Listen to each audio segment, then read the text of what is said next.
The fluorescent lights in Kemper's hardware cast everything in that sickly blue-white glow that makes even healthy skin look corpse pale. I stood there with a crowbar in my hand, the metal cold against my palm, feeling Iris Kemper's eyes on me. She'd been kind these past weeks, fed me coffee, let me run a tab. But kindness has limits when money gets tight and neighbors start whispering. Her mouth opened, words coming out slow like she'd practiced them. "I can't keep giving you credit, hun. People are talking." My throat tightened. "I just need 3 more days. The court date is—" The bell above the door chimed. Heavy footsteps. A voice I'd learned to hate in the span of 2 conversations cut through the stale air. "The court date won't matter, Miss Brooks. You have no proof." Victor Langford. Black SUV parked outside like a hearse. Vest that cost more than everything I owned. Eyes that calculated property values while looking at you. Everything froze. The crowbar felt heavier. Iris looked away.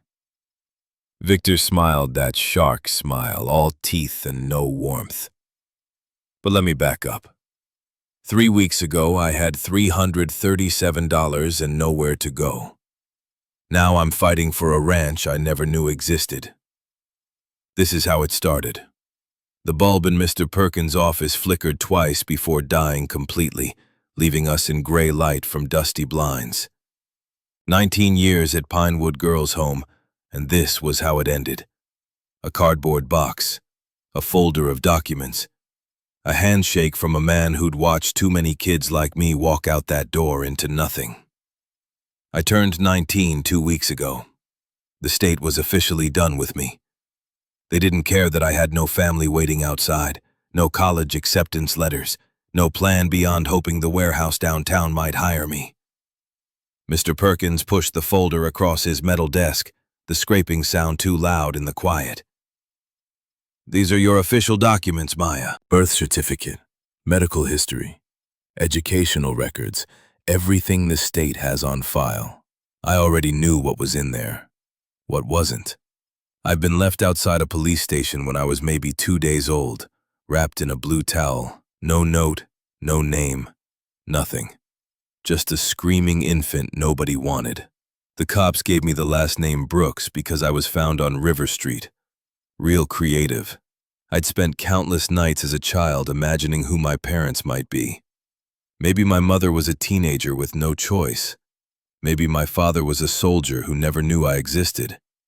Maybe they were both dead in some tragic accident. The stories I invented were always better than the truth, which was that I simply didn't know. I was a question mark wrapped in a blue towel, and the answer had been missing my entire life. I flipped through the folder anyway because sitting in silence felt worse.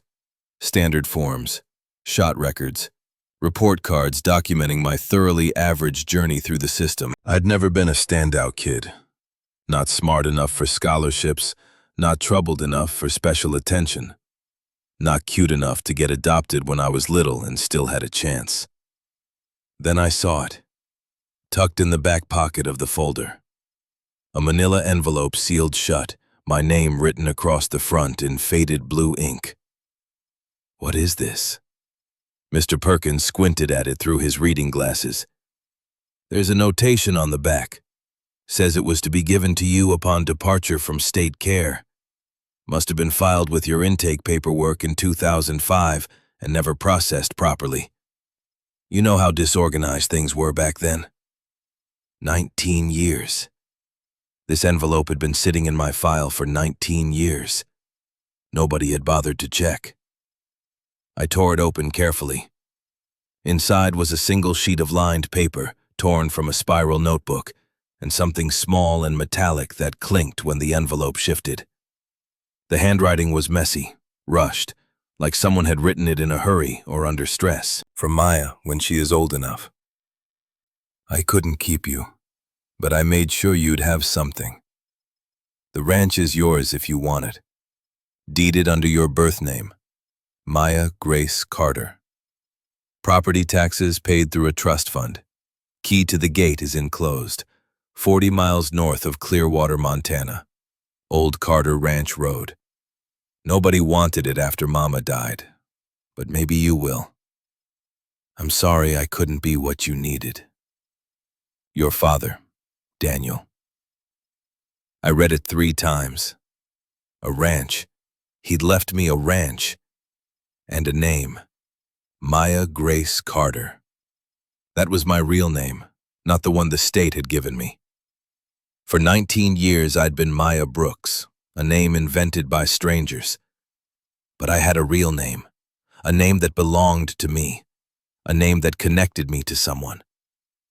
I reached into the envelope and pulled out the key, old brass attached to a cracked leather keychain stamped with the words, Carter Ranch.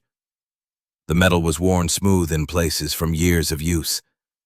Someone had held this key thousands of times. Someone had unlocked a gate with it, walked through, come home. And now it was mine. That night, I lay awake in the narrow bed I'd slept in since I was 8, staring at water-stained ceiling tiles and listening to the sounds of the nearly empty dormitory. Most of the other girls had already left, scattered to relatives or halfway houses or the streets.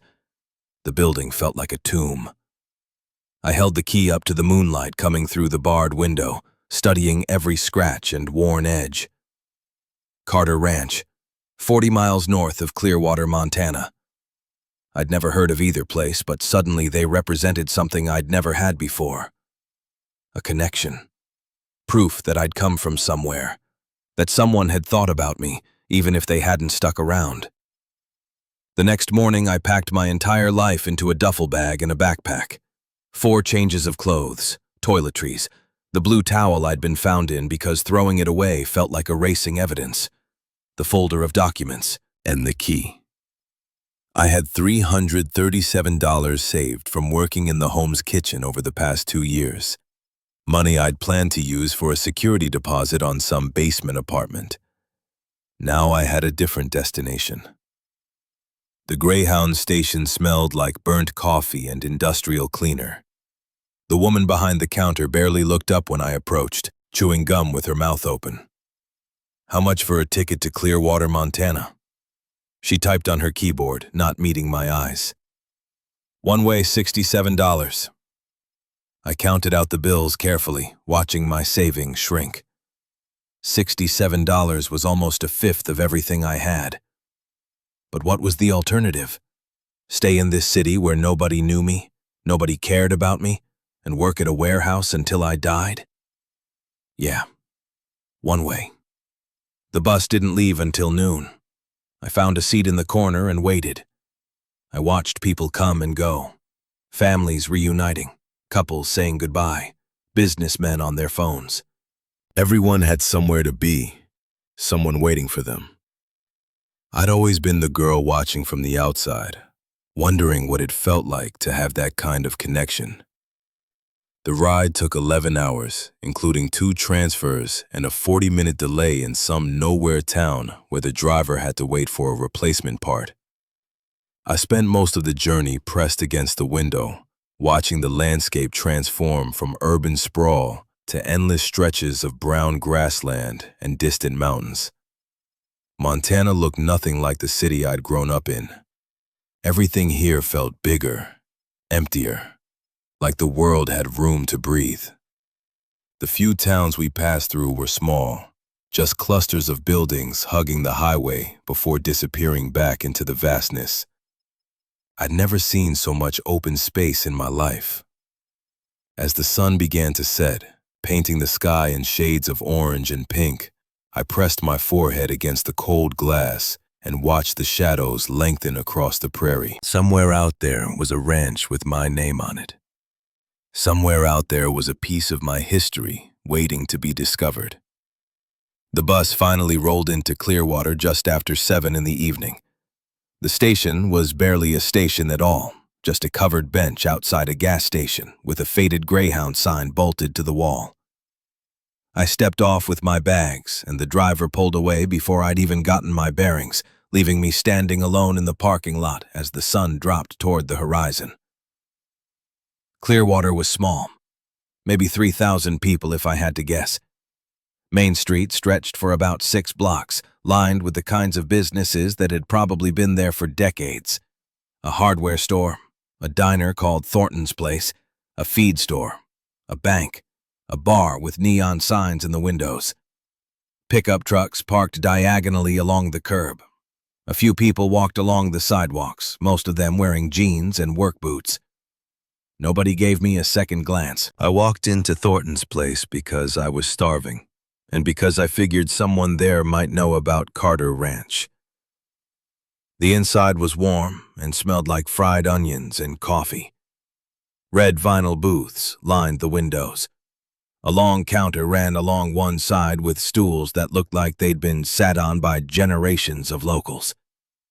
The walls were covered with photographs, old newspaper clippings, hunting trophies. A clock shaped like a cowboy boot hung above the cash register. A man who must have been Hank, based on his name tag, looked up from wiping down the counter. Maybe 60 years old, with short gray hair and a face that had seen enough of life to not be surprised by much. His hands were large and calloused, the hands of someone who'd done hard work his whole life. "Grab a seat anywhere, hon. Be right with you." I slid into a booth near the back and set my bags on the seat beside me. A laminated menu was tucked between the napkin dispenser and the salt shaker, advertising burgers and breakfast served all day. My stomach growled just reading it. I hadn't eaten anything since a gas station sandwich that morning. Hank came over with a pot of coffee and a mug. "You passing through or looking for work?" He poured without waiting for an answer. "Neither, I think. I'm trying to find a place called Carter Ranch. It's supposed to be about 40 miles north of here." His hand paused mid-pour. Just for a second, but I noticed.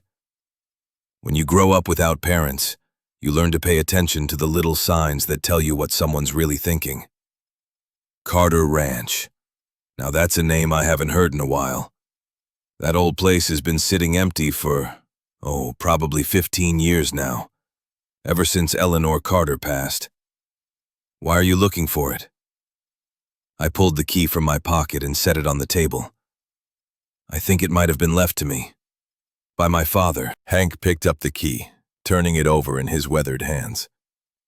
His expression softened, and I saw something in his eyes that might have been recognition. Eleanor Carter had a son named Daniel. He left town when he was about 25, got a girl pregnant, and took off before the baby came. Eleanor never spoke much about what happened. Broke her heart from what I heard. She worked that ranch alone for years after her husband Theodore died, just waiting, I think, hoping Daniel would come back. He handed the key back to me, and his voice dropped lower. He never did, though. Eleanor died about 15 years ago. Found her in the barn one morning. Died doing what she loved, I suppose. But it was a lonely way to go. Something heavy settled in my chest. My grandmother. I had a grandmother, and she died alone, waiting for someone who never came. She always talked about you, you know. Hank's voice was gentle now. Her granddaughter out there somewhere. She never stopped hoping you'd come home. I didn't know what to say to that. I didn't know this woman existed until yesterday, and she'd spent years thinking about me. Years hoping I would show up. "Do you know how to get there?" Hank nodded. "Take Highway 14 north for about 35 miles, then turn left on Old Carter Ranch Road. It's easy to miss, the sign's half fallen down. Follow that road for another 5 miles or so and you'll see the gate. Ranch is about a mile past that." He studied me for a moment, and I could see him putting the pieces together. The age, the eyes, the reason I was here. "You planning to go out there tonight? It'll be dark soon and that road's not maintained, easy to get lost." "Tomorrow morning." "Is there a motel in town?" "Clearwater Inn, 2 blocks down. Tell Dale at the desk that Hank sent you. He'll give you the weekly rate even for one night." He smiled slightly. You look like you could use a break, kid. Order whatever you want. First meals on the house. Anyone brave enough to chase down a ghost ranch deserves a decent dinner. I ordered a burger and fries. While I ate, a few locals trickled in. Hank must have said something because a couple of them glanced my way with curious but not unfriendly expressions. A woman in a worn flannel jacket stopped by my booth on her way out. Heard you might be Eleanor's granddaughter. Good woman, your grandmother. Stubborn as hell, but good. Hope you find what you're looking for out there. The motel room was small but clean, with a bed that didn't sag too much and a television that got 4 channels.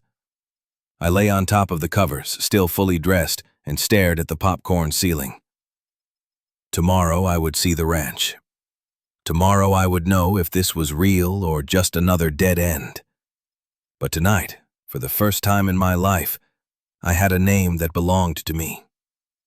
Maya Grace Carter, granddaughter of Eleanor Carter. It felt strange and fragile, like something I could break just by holding it too tightly.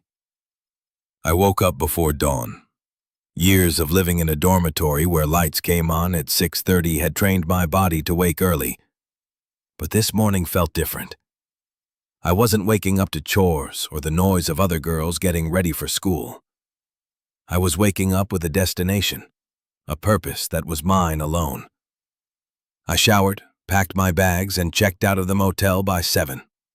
Thornton's place didn't open until 8, so I grabbed a coffee and a pre-wrapped sandwich from the gas station and started walking north along Highway 14.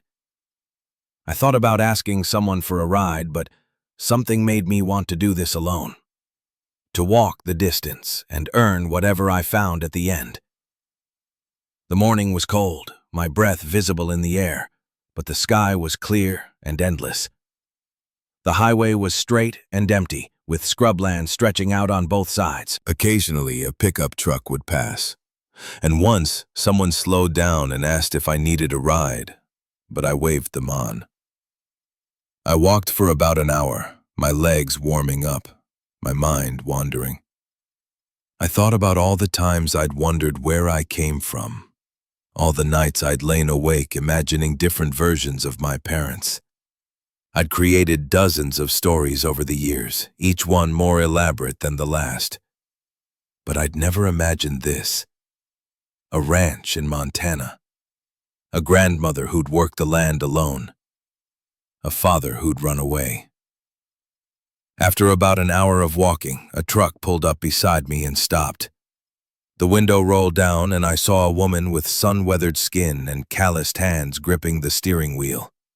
Laugh lines around her eyes and gray streaks in her brown hair pulled back in a practical ponytail. Everything about her said rancher, from her worn boots to the hay stuck to her jacket. "You're not seriously planning to walk 40 miles, are you?" I shrugged. Didn't have a better plan. She laughed, shaking her head. "Get in. I'm heading up that way anyway to check on my fence line. Name's Marlene Blackwood. I ranch about 10 miles from where Carter Ranch used to be." I climbed into the passenger seat, grateful for the warmth. The truck smelled like leather and coffee and something earthy. We drove in comfortable silence for a while before she spoke again. "Your grandmother was a good neighbor. Helped me out more than once when I was just starting out and didn't know a damn thing about cattle.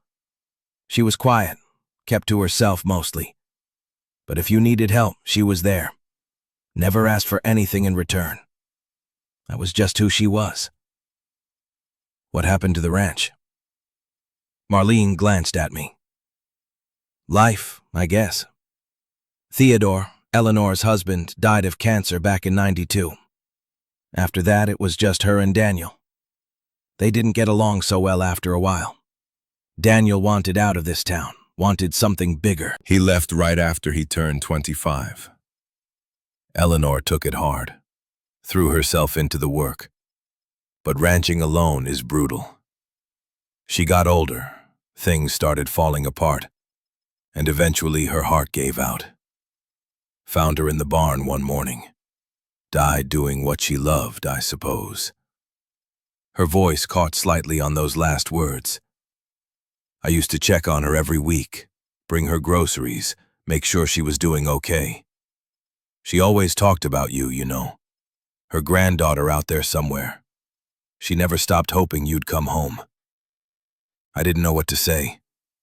I hadn't known this woman existed until yesterday, and she'd spent years thinking about me. We turned onto Old Carter Ranch Road, which was barely more than 2 dirt tracks with grass growing down the middle. The truck bounced over ruts and washboard, and I had to grip the door handle to keep from hitting my head on the roof.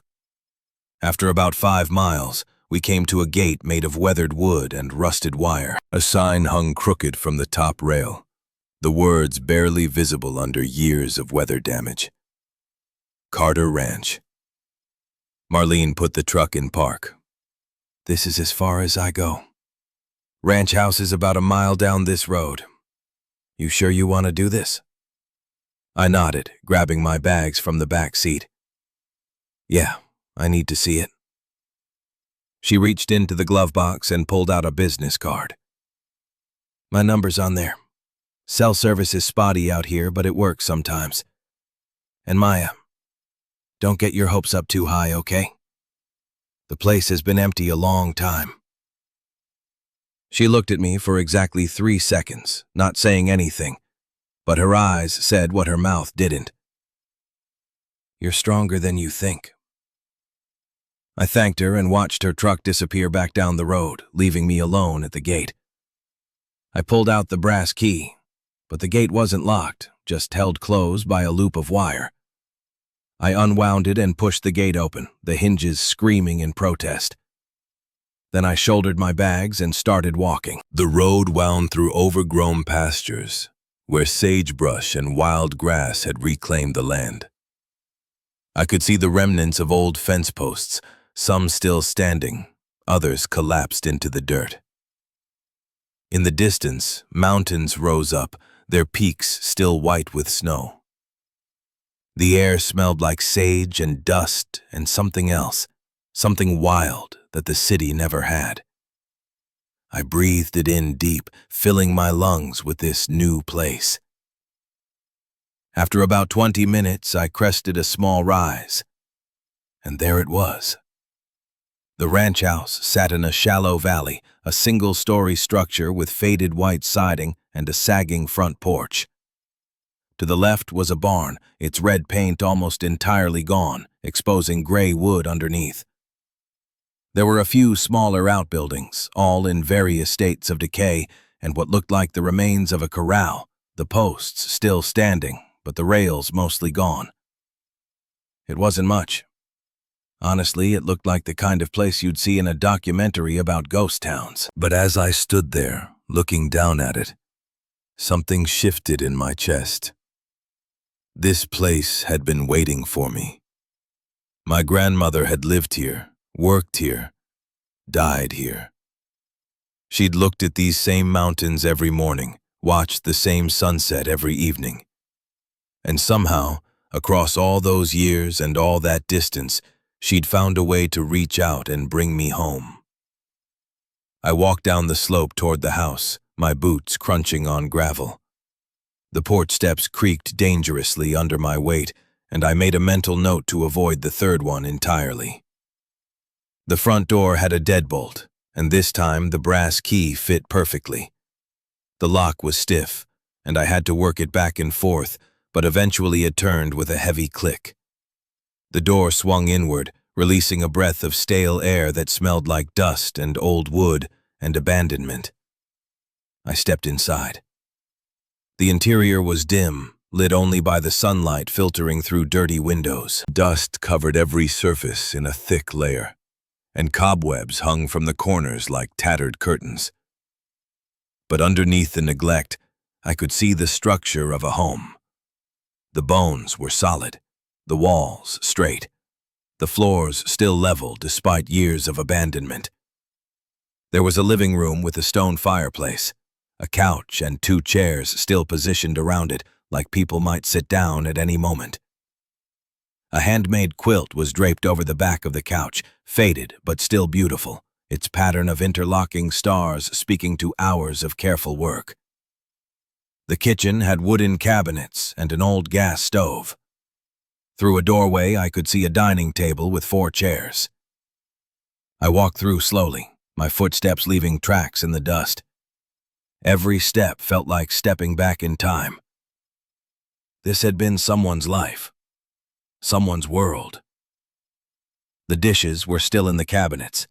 A calendar on the wall was frozen in August 2009. A pair of reading glasses sat on the kitchen counter next to a folded newspaper, as if someone had just set them down and walked away. There were 3 bedrooms down a short hallway. The first was small, with just a single bed frame and an empty dresser. The second was larger, clearly the master bedroom, with a bigger bed and a closet with the door hanging off its hinges. A wedding photograph hung on the wall, showing a young couple standing in front of a church. The woman in a simple white dress, the man in his Sunday best. Eleanor and Theodore, my grandparents. But it was the third bedroom that made me stop. The walls were covered in newspaper clippings, magazine cutouts, and photographs, all yellowed with age. I stepped closer, examining them.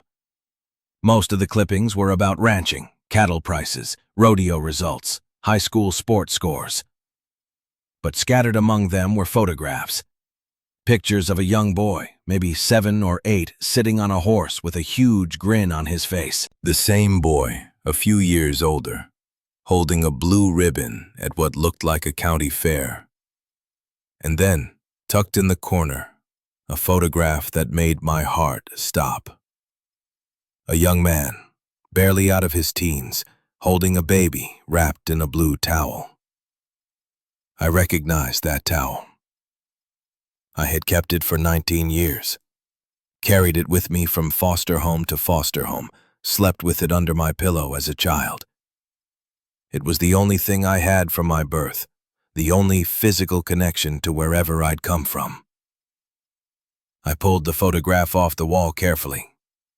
Written on the back in faded pencil were the words, "Daniel and Maya, 3 weeks old. My father and me." He'd held me. He'd kept a photograph of us together. I'd never seen a picture of him before, never known what he looked like. But here he was, young and scared, and holding me like maybe he didn't want to let go. His eyes were dark, his hair messy, his face soft, with an expression I couldn't quite name. Wonder, maybe. Or fear. Or love. Perhaps all 3. Then photos of Daniel as a baby, as a toddler, growing up in this house. But there was something else at the bottom of the trunk. A large leather journal, its cover cracked and worn from years of handling. I lifted it out carefully and opened it to the first page. Eleanor Carter's Ranch Journal, started January 1978. I flipped through the pages, which were filled with entries about weather patterns, cattle sales, equipment repairs, and the daily rhythms of ranch life. But scattered throughout were more personal entries, and those were what caught my attention. June 15th, 1992. Theodore's cancer is back. Doctors say 6 months, maybe less. Don't know how to tell Daniel. He's only 12. Still needs his father. Don't know how to be enough for him on my own. March 3rd, 1993. Theodore passed this morning. Held his hand until the end. Daniel won't come out of his room. I don't have the words to make this better. How do you explain to a child that the world just got smaller, darker, emptier? I turned more pages, watching years pass in brief entries. October 22nd, 2004.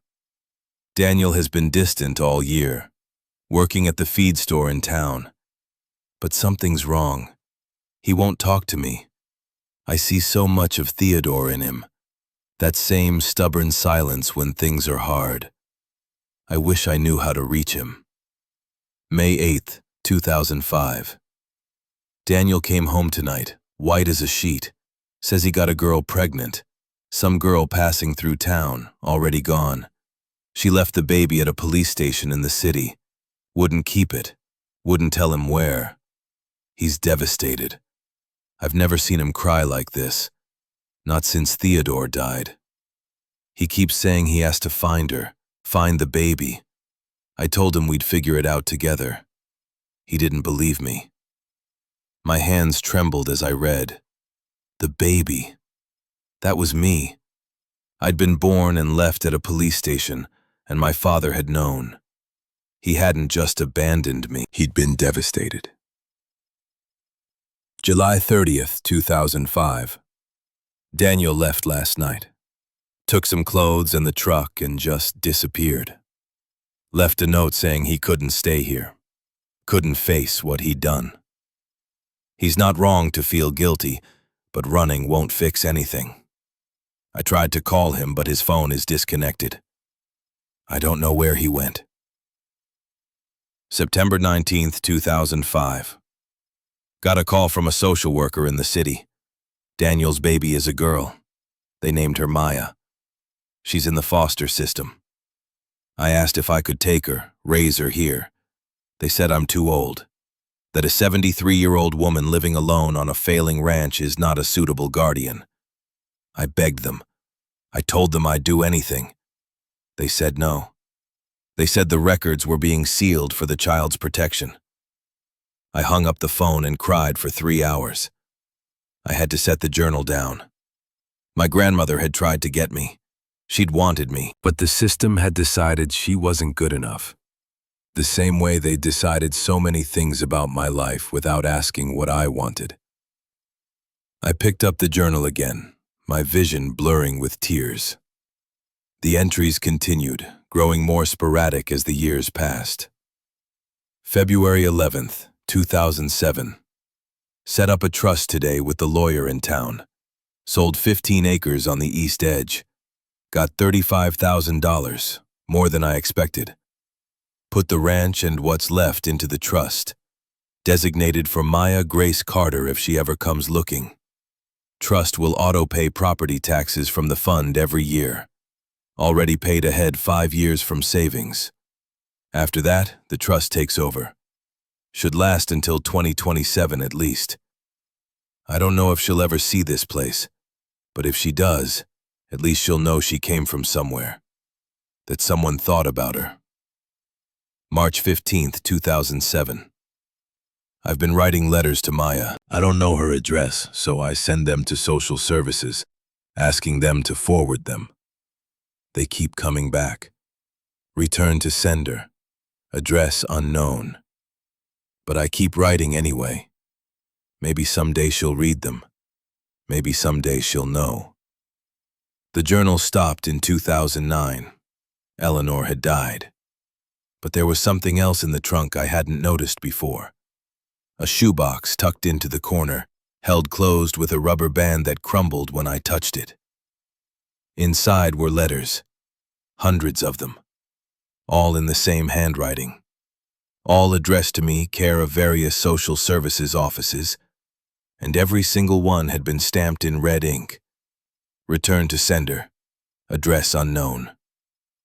I picked up the first one. The envelope was yellowed, the stamp faded. Postmarked September 23rd, 2005. I opened it with shaking hands. My dear Maya, you're only a few months old and I've never held you, but I think about you every single day. I want you to know that you were not thrown away. You were lost, and I'm trying so hard to find you. Your father made a mistake, but he loved you. I know he did, because I saw his face when he told me about you. Please know that somewhere in this world, there is a grandmother who loves you more than you can imagine. Happy first fall, little one. The leaves are changing here and I wish you could see them. All my love, your grandmother, Eleanor. I opened more, letter after letter, each one marking a milestone, each one an act of love. For your 6th birthday, I'm sending you a picture of the ranch. This is where you would have grown up if things had been different. The horses are gentle and the sunsets are beautiful. I hope wherever you are, someone is showing you beautiful things. For your 10th birthday, you're in double digits now. I bet you're tall and smart and brave. I bet you have your father's eyes, that deep brown that looks almost gold in certain light. I hope you are happy. I hope someone is making sure you are happy. The last letter was dated July 28th, 2009, 2 days before Eleanor died. My dear Maya, I'm not well. The doctor says my heart is giving out. But I had to write this letter because I need you to know, if I die before we meet, it wasn't because I stopped looking for you. I never stopped. I never will. Everything I have is yours. The ranch, the land, the trust fund. Mr. Blackwell at the law office has the paperwork. If you ever find this place, please know that you are loved. Every single day of your life, you were loved by someone you never met. Your grandmother, Eleanor. I counted the envelopes. 247 letters. 19 years of unanswered love. I was sobbing by the time I finished reading. 19 years of letters. 19 years of a woman I'd never met telling me she loved me, that she was looking for me, that I mattered. Eleanor had died alone in this house, surrounded by letters that had never reached me, still hoping that someday I would come. And I had. Too late to meet her, but not too late to know her.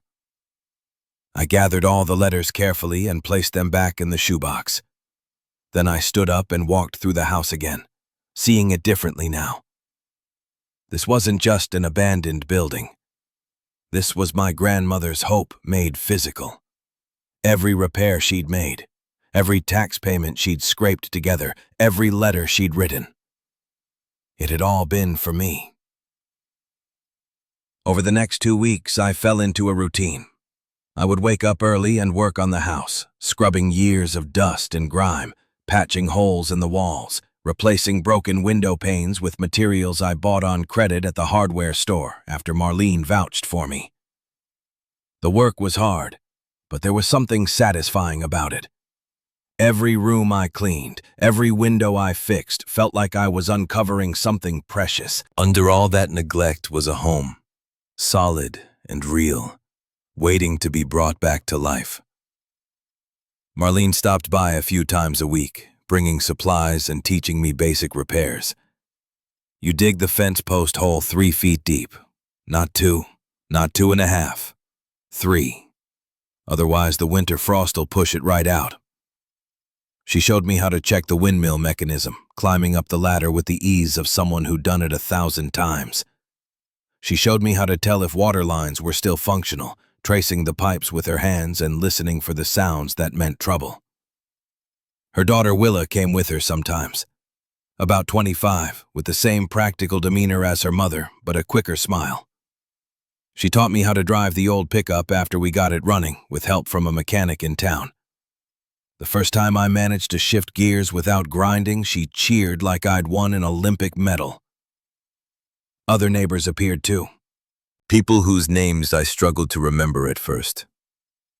They'd heard Eleanor's granddaughter had come back, and they showed up with offers of help. Someone brought me a working refrigerator their family was replacing. Someone else dropped off a load of firewood for the stove. A woman named Delia, who'd apparently been friends with my grandmother for 30 years, came by with home-cooked meals twice a week, refusing to take no for an answer. Your grandmother fed half this town during the drought of '98, made casseroles for anyone who was struggling. This is just us returning the favor. For the first time in my life, I felt like I belonged somewhere. Then, on a Friday morning, 6 weeks after I'd arrived, everything changed. I was working on repairing the porch railing when I heard the rumble of an engine. A black SUV was coming up the road, its glossy paint and chrome wheels looking completely out of place against the dusty landscape. It stopped in front of the house, and 2 people got out.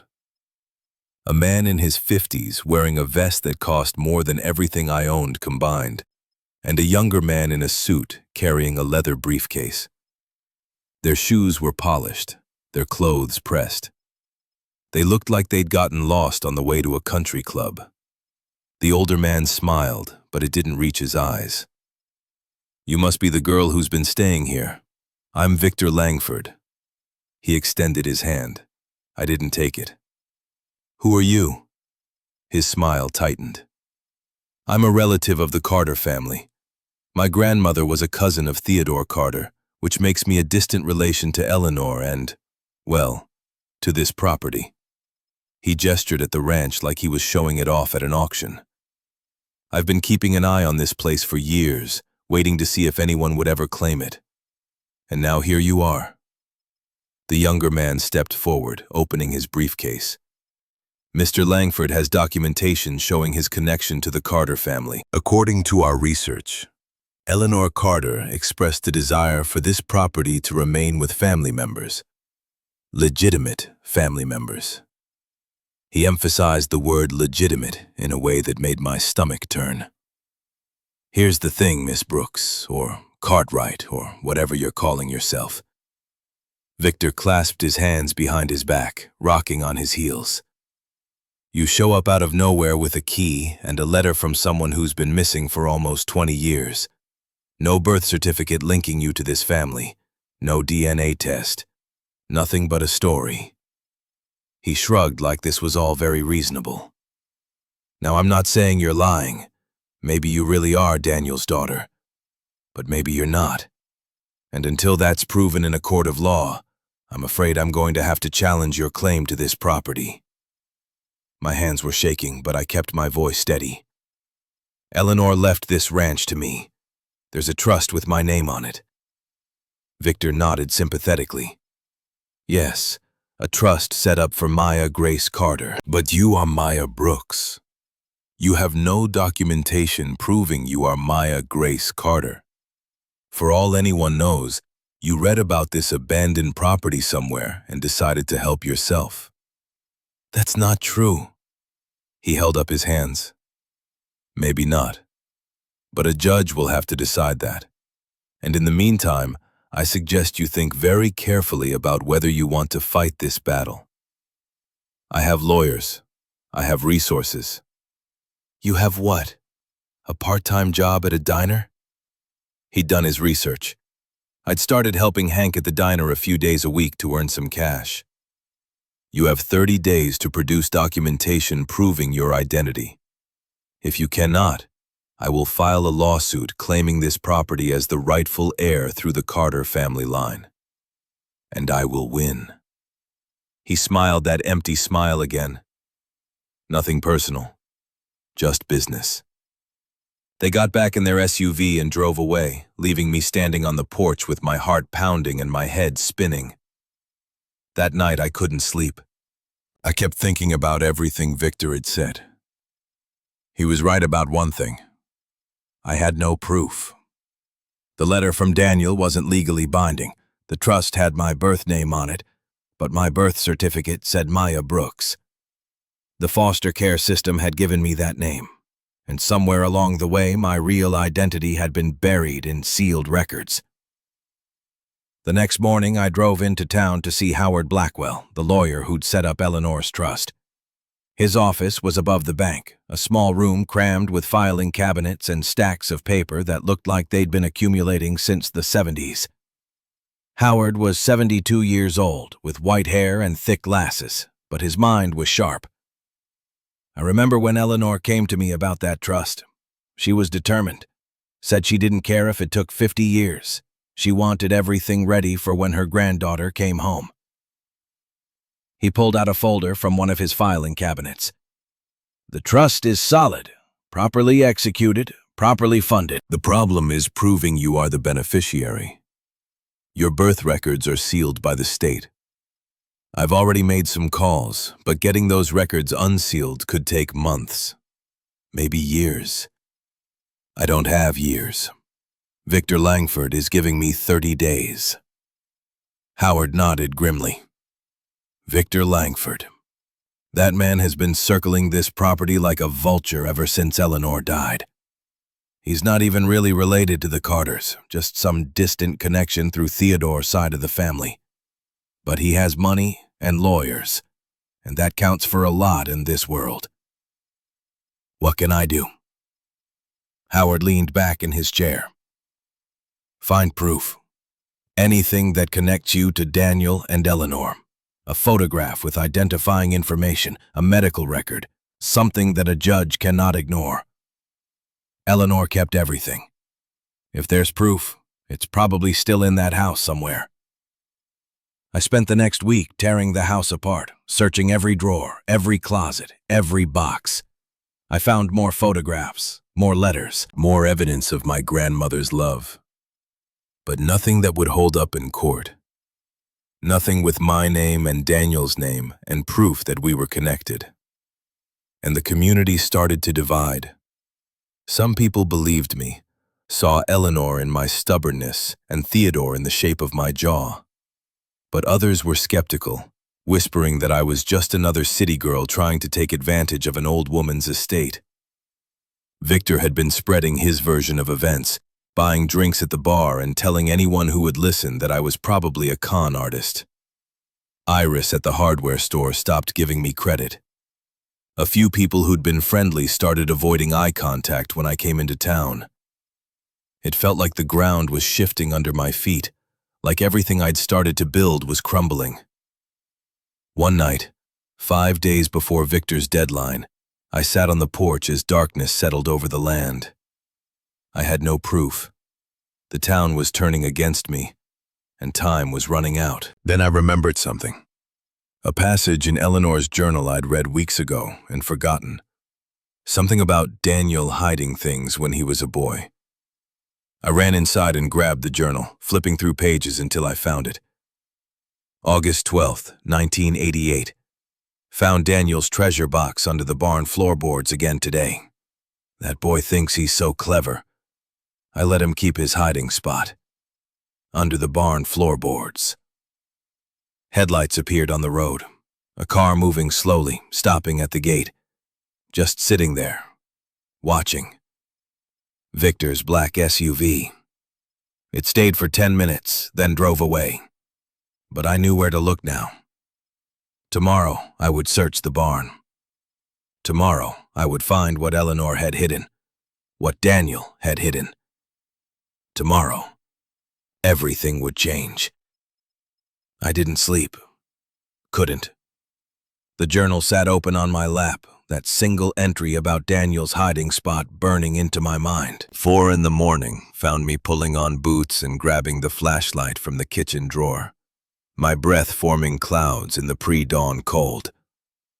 The barn loomed dark against the star-filled sky. No moon tonight, just the Milky Way stretched overhead like someone had spilled salt across black velvet. Eleanor used to look at these stars, used to stand in this exact spot and wonder where I was.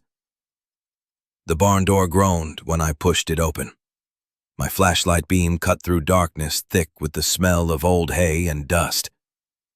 I swept the light across the floor, looking for anything unusual. The wood was weathered, gray, split in places from decades of Montana winters. Then I saw it. A section near the back where the boards didn't quite match the rest. Newer wood, different color. Someone had replaced these planks, but not recently. Maybe 15, 20 years ago. I found a crowbar hanging on the wall and wedged it under the first board. The nails shrieked as they pulled free. My arms burned. Sweat ran down my back despite the cold. 1 board. 2. 3. Underneath was a hole dug into the dirt floor, maybe 2 feet deep. And in the hole, wrapped in an old tarp, sat a metal box. Fireproof. The kind you'd use to protect important documents from disaster. My hand shook as I lifted it out. Heavy. Something substantial inside. The box had a combination lock on the front, 3 dials showing numbers 0 through 9. I tried Eleanor's birthday. July 15th, 1932. 7:15. Nothing. Daniel's birthday, March 22nd, 1980. 3:22. Still locked. Then I remembered the date from the letters. May 17th, 2005. My birthday. The day I was born. 5:17. The lock clicked open. Inside was a manila envelope marked "For Maya" in Eleanor's careful handwriting. Below it, papers wrapped in plastic. I pulled everything out carefully, spreading it on the barn floor in the circle of flashlight. A DNA test. Dated June 2006. Professional lab work from a place in Billings called Mountain States Genetics. The results showed samples from Subject A, labeled hair from infant female, and Subject B, labeled hair from Daniel Carter childhood belongings. Probability of paternity, 99.9%. A notary stamp at the bottom confirmed the chain of custody. Eleanor had done this right. Legal. Documented. Beneath the DNA test was an affidavit on heavy paper stock, notarized September 26, 2005. I, Daniel James Carter, hereby acknowledge that I am the biological father of Maya Grace Carter, born May 17, 2005, found at River Street Police Station. I left a blue towel and a lock of her hair with my mother, Eleanor Carter, before leaving town. I deeply regret not being able to raise my daughter, but I entrust her care and inheritance to my mother's judgment. Signed, Daniel Carter. Witnessed by Howard Blackwell, attorney at law. My throat tightened. Daniel had signed this, had acknowledged me, had left proof before he ran. But there was no birth certificate, nothing with Maya Grace Carter written on official government letterhead, just the DNA test and the affidavit. Would it be enough? The last item was another letter from Eleanor, the paper newer than the others, the ink still dark. My dear Maya, if you found this, you're holding proof. But I hid one more thing. Your original birth certificate, where Theodore and I used to watch sunsets together. Look where we scattered James's ashes, by the creek, under the old cottonwood. That's where you'll find the last piece. I knew if you were truly mine, you would find it when you needed it most. Always your grandmother, Eleanor. The cemetery. The birth certificate was buried at the cemetery. But before I could move, before I could plan my next step, the radio in the house crackled to life. I'd left it on overnight, some habit from the group home where silence felt dangerous. Now a voice cut through static with urgency. Blizzard warning in effect for Clearwater County and surrounding areas. Winter storm expected to bring 18 to 24 inches of snow and winds up to 60 miles per hour over the next 72 hours. This will be the worst storm to hit the region in 15 years. Residents are advised to stay indoors and avoid all travel. I looked out the barn door. The sky to the north had turned the color of old bruises.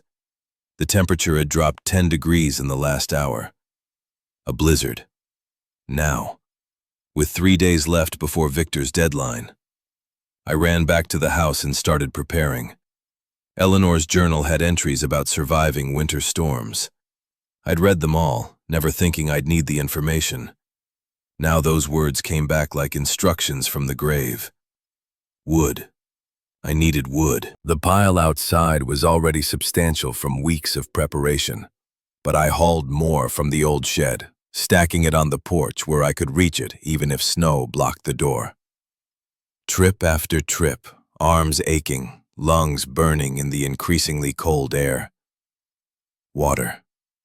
I filled every container I could find. Pots, buckets, the bathtub. If the pipes froze, I'd need a reserve. Food. I had canned goods, beans, soup, vegetables, enough for a week if I rationed carefully.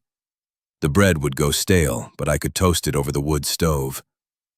I sealed the windows with plastic sheeting, taping edges carefully to block drafts. Found candles and matches. Made sure the wood stove was clean and the flue open. Eleanor's journal said a clean flue was the difference between warmth and death by carbon monoxide. By noon, the first snowflakes were falling. By 3, the wind had picked up, pushing snow horizontal across the prairie. By 5, the world outside disappeared into white chaos. The power went out at 7. One moment, the overhead bulb was glowing. The next, just darkness and the howl of wind. I lit candles and fed the wood stove, watching orange light dance across the walls. For the first time since arriving at the ranch, I was completely alone. No neighbors within shouting distance, no phone service, no way to reach anyone if something went wrong. I pulled Eleanor's journal close and read by candlelight. December 18th, 1998. Worst blizzard since '78. Lost power for 3 days, but I kept the fire going and the animal safe. Theodore would be proud. Daniel called from town, worried about me. I told him I'm tougher than I look. That's what you have to be out here. Tough, stubborn, willing to endure. I smiled despite everything. Tougher than I look. Yeah, Grandma, I'm trying. The first night was bearable. Cold, but the stove kept the main room warm enough. I slept in my clothes on the couch, feeding the fire every few hours, waking to add logs before the temperature could drop too far. The second day was worse. The wind screamed like something alive, rattling windows, finding every crack in the walls. Snow piled against the house until I couldn't see out the windows anymore, just white pressing in from all sides. I melted snow for water, ate cold beans from a can, read more of the journal. March 4th, 1993. First winter without Theodore. Had to break ice on the water trough this morning. Fingers went numb. Came inside and cried, not from the cold but from the loneliness. This ranch is too big for one person. But I promised Theodore I'd keep it running. Promised I'd be here if Daniel ever came back. Some promises you keep even when they hurt. The words blurred. I wiped my eyes. Eleanor had done this alone for 16 years. 16 winters, 16 summers, working until her heart gave out, waiting for someone who never came. I would not let Victor take this away. The third night, 2 in the morning, I woke to a sound that wasn't wind. A cry, weak, coming from outside. I sat up, listening. There it was again, an animal in distress. The radio had been clear, do not go outside for any reason. People died in blizzards like this, froze to death 10 feet from their own front door because they couldn't see where they were going. But that sound, that desperate crying. I dressed in every layer I owned, 3 pairs of socks, 2 sweaters under my coat, wrapped a scarf around my face until only my eyes showed, put on gloves and the thick work gloves over those. Opening the door was like opening a portal to another world. The wind hit me with physical force, trying to shove me back inside. Snow so thick I couldn't see the porch railing 3 feet away. Temperature so cold, my exposed skin burned immediately. I tied a rope from the porch to my waist. Eleanor's journal had mentioned this trick. A lifeline. If I got disoriented, I could follow it back. The barn was 30 yards from the house.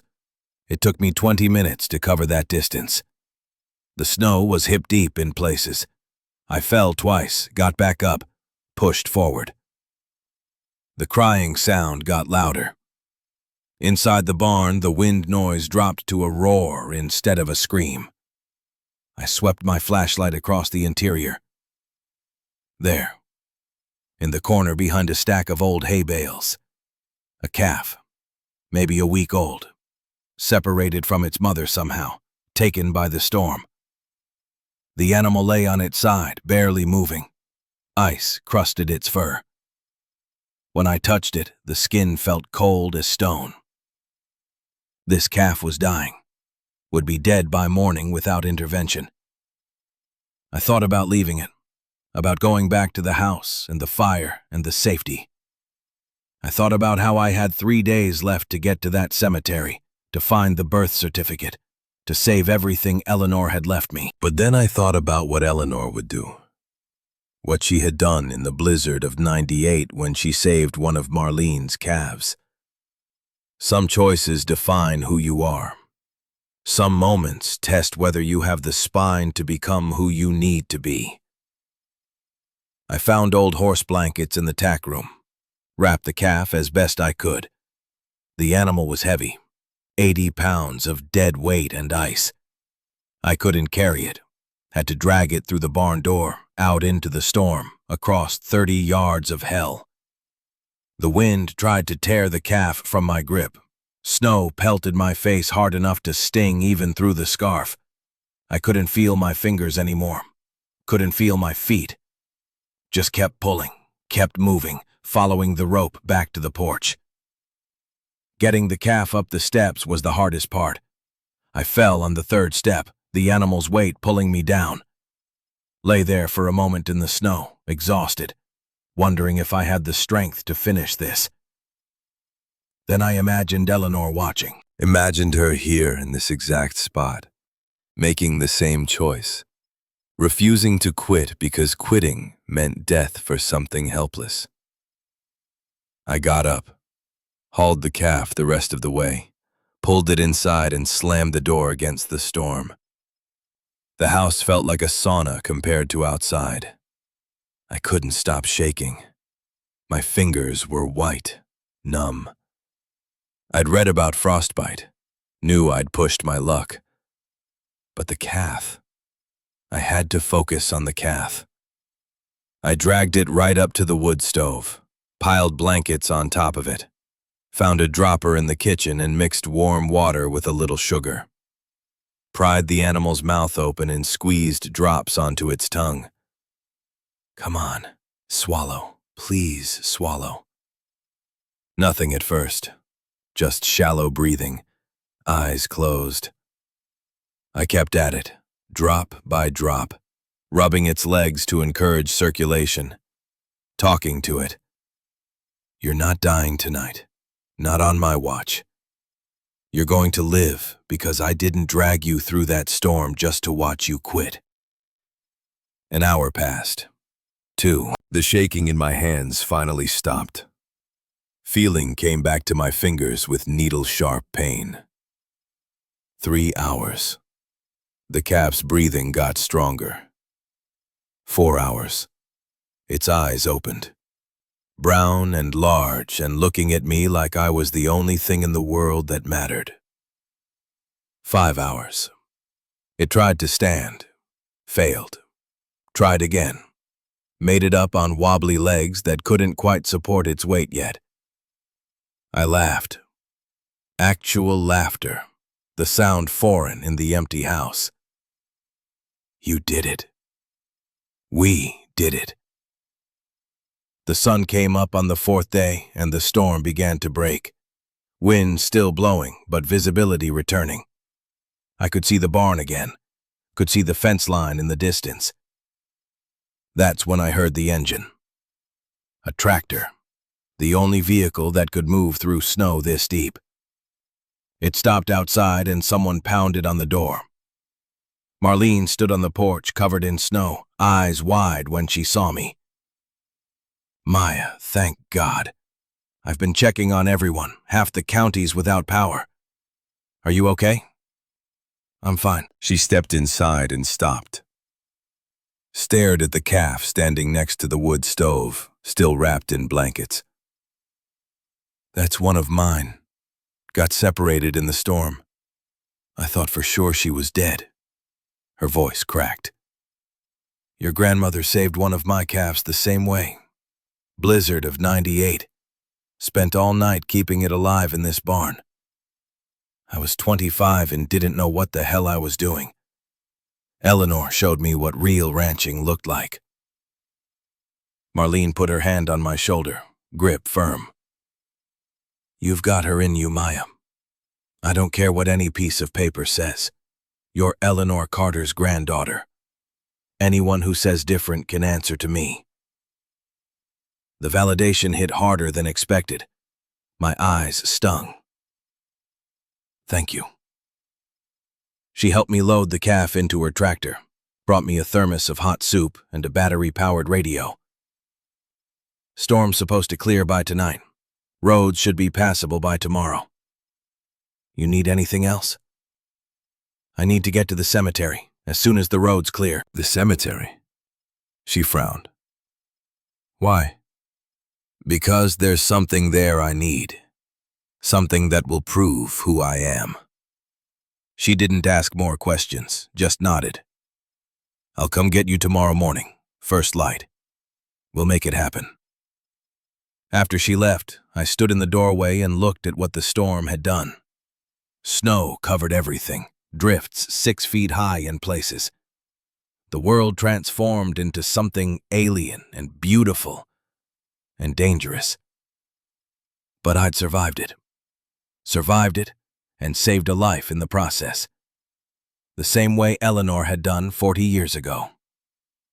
Some things run deeper than blood, deeper than DNA tests and birth certificates. Some things live in the choices you make when nobody's watching and nothing forces your hand except your own conscience. Marlene came back at dawn the next morning, true to her word. The tractor had a plow blade on the front, cutting a path through snow still knee-deep in places. I climbed in beside her, the metal box with the DNA test and affidavit wrapped in a tarp at my feet. The cemetery was half a mile behind the ranch house, tucked into a hollow where cottonwood trees grew along a creek.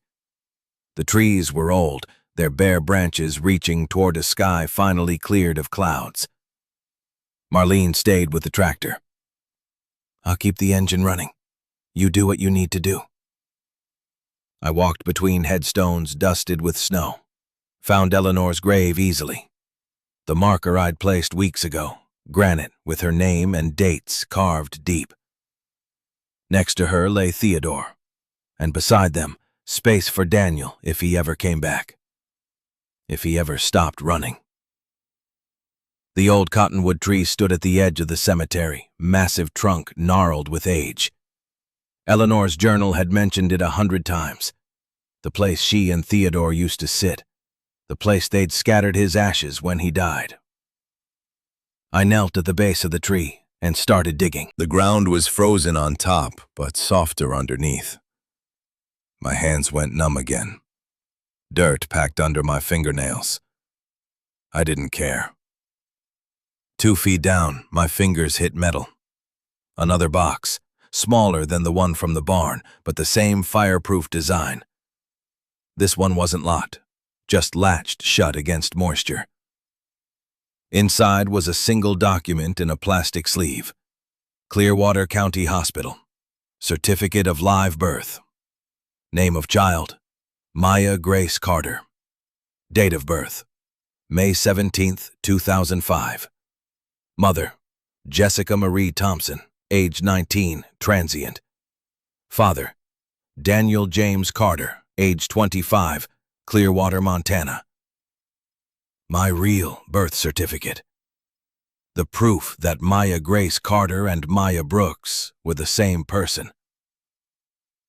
Underneath the certificate was one more letter. My dear Maya, if you're reading this, you're standing where Theodore and I used to watch sunsets. We'd sit under this cottonwood for hours, talking about dreams and fears and all the things couples talk about when they're not afraid of silence. When he died, I scattered his ashes here. This ground is sacred to me. This is where love lives, even after death. I've hidden your birth certificate here, because this is where the most important things should be kept. The ranch is yours.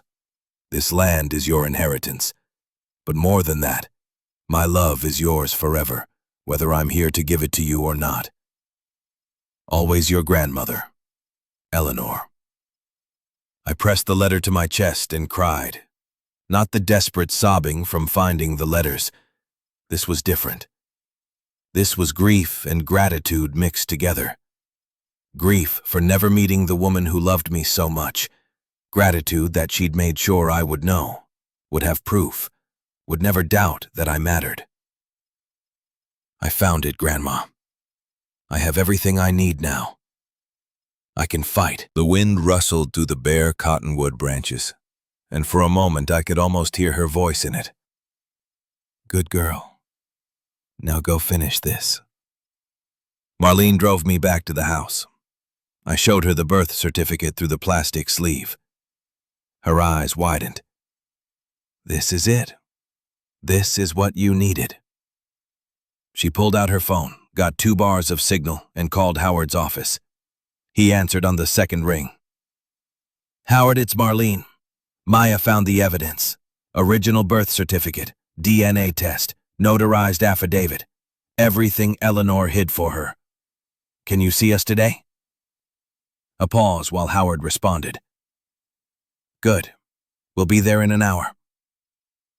Howard's office felt warm after the cold drive into town. He spread the documents across his desk carefully, examining each one with the meticulous attention of someone who understood what was at stake. The birth certificate is the key. This is an official county document showing your birth name as Maya Grace Carter. Combined with the DNA test and Daniel's affidavit, this creates an unbreakable chain of evidence. He looked up at me over his glasses. Victor's going to claim these are forged, that you had time to manufacture evidence. Can he prove that? Howard shook his head. Not if we have expert testimony. The DNA test was conducted by Mountain States Genetics in Billings. I'll call them, see if anyone from 2006 is still on staff.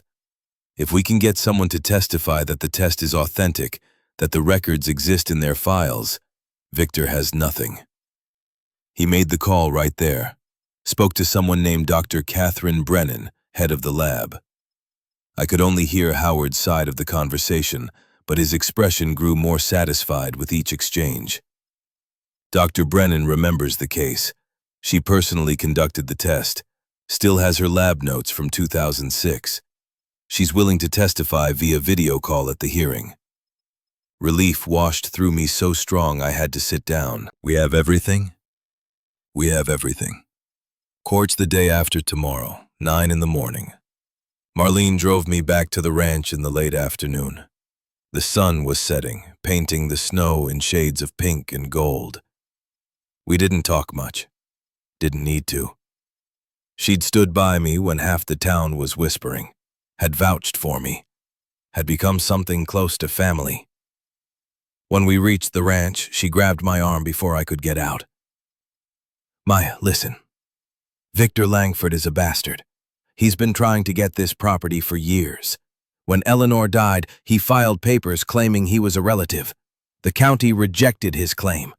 He's been waiting ever since for another chance. I looked at her. What are you saying? I'm saying he's desperate. Desperate men do dangerous things. You should stay with me tonight, with Willa and me, just until the hearing. I can't leave. What if he comes back? Then you shouldn't be alone. I thought about it. About Victor's SUV, sitting at the gate 3 nights ago, just watching. About how he'd researched me, knew where I worked, knew I had nothing. But this was my home, Eleanor's home. I wasn't going to be scared out of it. I'll be fine. I have your number.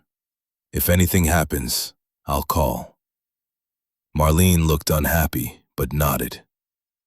Keep your phone charged. And Maya, lock the doors.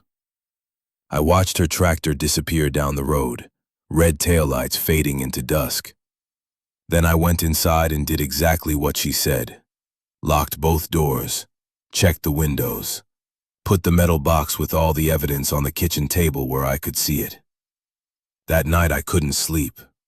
Too much adrenaline, too much anticipation. Court in 36 hours. Everything decided then. I'd either prove who I was or lose everything. I sat at the kitchen table with Eleanor's letters spread around me. 247 messages of love that had never reached their destination. Each one a testament to persistence, to hoping when hope seemed foolish, to believing in something you'd never seen. Around midnight, I heard it, the crunch of tires on gravel. I turned off the lights and moved to the window. Victor's SUV idling at the gate, engine running, headlights on, just sitting there. He didn't get out, didn't approach the house. Just sat there for 10 minutes while my heart hammered and my hands gripped the window frame hard enough to hurt. Psychological warfare, trying to rattle me, make me scared. It was working. Finally, the SUV drove away. I stood there in the dark for another hour, watching the road, making sure he didn't come back. At 3 a.m, I finally went to bed. Fell into fitful sleep filled with dreams of courtrooms and fires and letters burning to ash.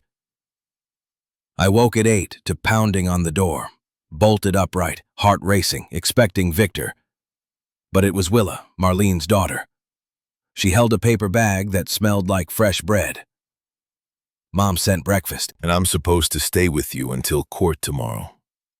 She's worried about Victor. I let her in, grateful for the company. We ate together in the kitchen, talking about nothing important. The weather, the calf that had survived, the spring planting Marlene was planning.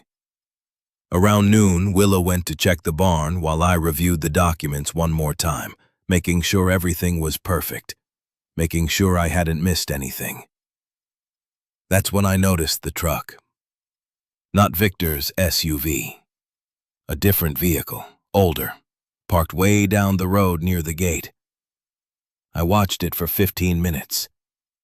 It didn't move. Willa came back from the barn. I pointed at the truck.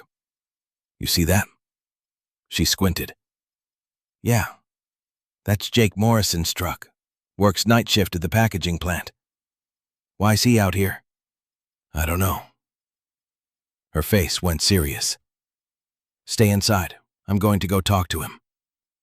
She climbed into her own pickup and drove down to the gate. I watched through binoculars I'd found in Eleanor's closet. Watched Willa get out. Walked to Jake's truck. They talked for a minute. Then she came back. Jake saw a black SUV leave here at 3:15 this morning. Said he was driving home from work and passed it on the road. Thought it was weird at the time because nobody lives out this way except you and us. 3:15. Right after Victor's little intimidation show at the gate. Where was Victor going at 3:15 in the morning? Willa's expression darkened. Maya, did you check the barn? Check everything? We ran outside together. The barn looked fine. The windmill, fine. The outbuildings, fine. Everything covered in melting snow but undamaged. Then I smelled it. Faint. Acrid. Chemical. I followed the scent around to the back of the house, to the crawl space entrance under the kitchen. The lock had been cut. The small door hung open. Willa grabbed my arm. Get away from there, now! We backed up. She pulled out her phone and called her mother, then the sheriff, then the fire department. I stood there shaking, not from cold, but from understanding what I was looking at. Someone had been under my house. 3 hours after Victor's SUV had sat watching, 3 hours before I would have woken up. The sheriff arrived first, older man with a weathered face and a no-nonsense demeanor. He went into the crawl space with a flashlight, spent 5 minutes down there, came back out with his jaw set. Accelerant. Gasoline. Poured on the floor joists under your kitchen. Rags stuffed in there ready to light. If someone had lit this, the whole house would have gone up in minutes. My legs went weak. Willa caught my arm, held me upright. When was the last time you checked this crawl space? I never have. Didn't even know it was here. The lock's been cut recently. Metal's still bright. He looked at me hard. You have any idea who might want to burn down your house? I told him about Victor.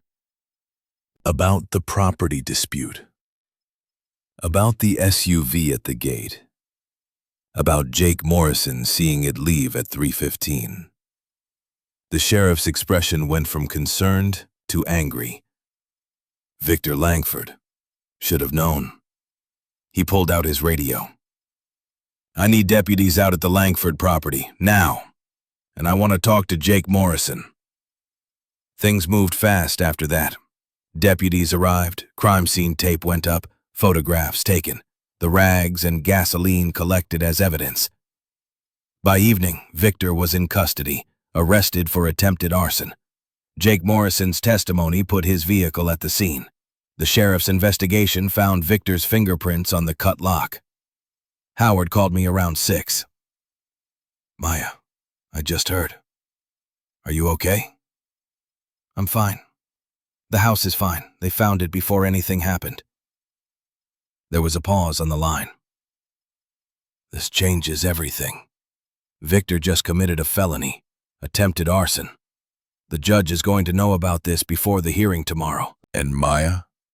I'm filing an emergency motion to have Victor's claim dismissed based on criminal intimidation.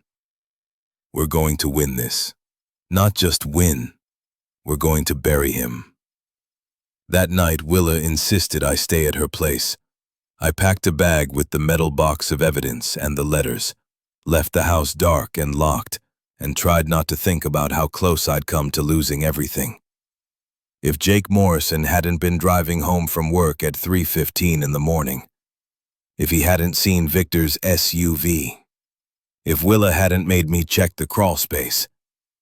I lay awake in Willa's guest room, staring at the ceiling, thinking about how Eleanor had survived alone for 16 years, how she'd faced down threats I couldn't imagine, how she'd persisted when persistence seemed impossible. Tomorrow I would walk into that courtroom and prove I was her granddaughter, prove I deserved what she'd left me, prove that love meant something.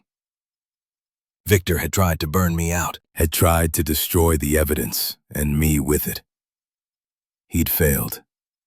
And tomorrow, in front of the whole town, I was going to make sure everyone knew exactly what kind of man he was. The sun came up on the day of the hearing. I dressed carefully in the only nice clothes I owned, a simple dress I'd bought at the thrift store in town, pulled my hair back, made sure the metal box was secure. Marlene and Willa drove me to the courthouse at 8:30. The building was small, red brick, probably built in the 50s. A crowd had already gathered outside. Hank from the diner, Delia who'd brought me casseroles, Iris from the hardware store looking ashamed. Dozens of other faces, some friendly, some neutral, all curious. Howard met me at the door. Are you ready? I held up the metal box. I have everything Eleanor left me, everything she wanted me to have. I'm ready. We walked into the courtroom together. The room filled behind us. Victor sat at the defendant's table in handcuffs, flanked by 2 deputies. His expensive lawyers looked nervous. The judge entered. Everyone stood. The bailiff called the court to order, and I placed my hand on the metal box and prepared to fight for my inheritance. For love that had traveled nowhere but meant everything. For a grandmother who'd loved me without ever holding me. For a home I'd found when I'd stopped looking. The judge's gavel came down and I took a breath that felt like my first real breath in 19 years. My name is Maya Grace Carter, and I'm here to prove it. Judge Margaret Sullivan looked exactly like someone who'd spent 40 years listening to people lie. Silver hair pulled back tight, reading glasses on a chain, expression that gave away nothing. She settled into her chair and surveyed the packed courtroom. I'm aware this case has generated significant community interest. However, I expect decorum. Anyone disrupting these proceedings will be removed. Her gaze landed on Victor. still in handcuffs. "Mr. Langford, I've been briefed on your arrest last night. We'll address those charges separately. For now, we're here to determine the validity of the Eleanor Carter Trust and whether Miss Brooks has standing to claim it." Victor's lead attorney stood. "Your Honor, before we begin, I must object to the timing of Mr. Langford's arrest. It appears designed to prejudice this court against my client." Judge Sullivan's eyebrow lifted half an inch.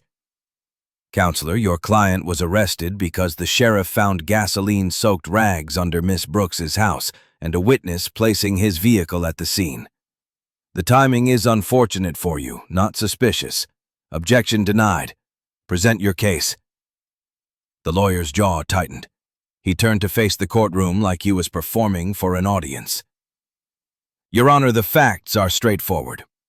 Victor Langford is a documented descendant of the Carter family through Theodore Carter's cousin. He has maintained interest in the family property for years.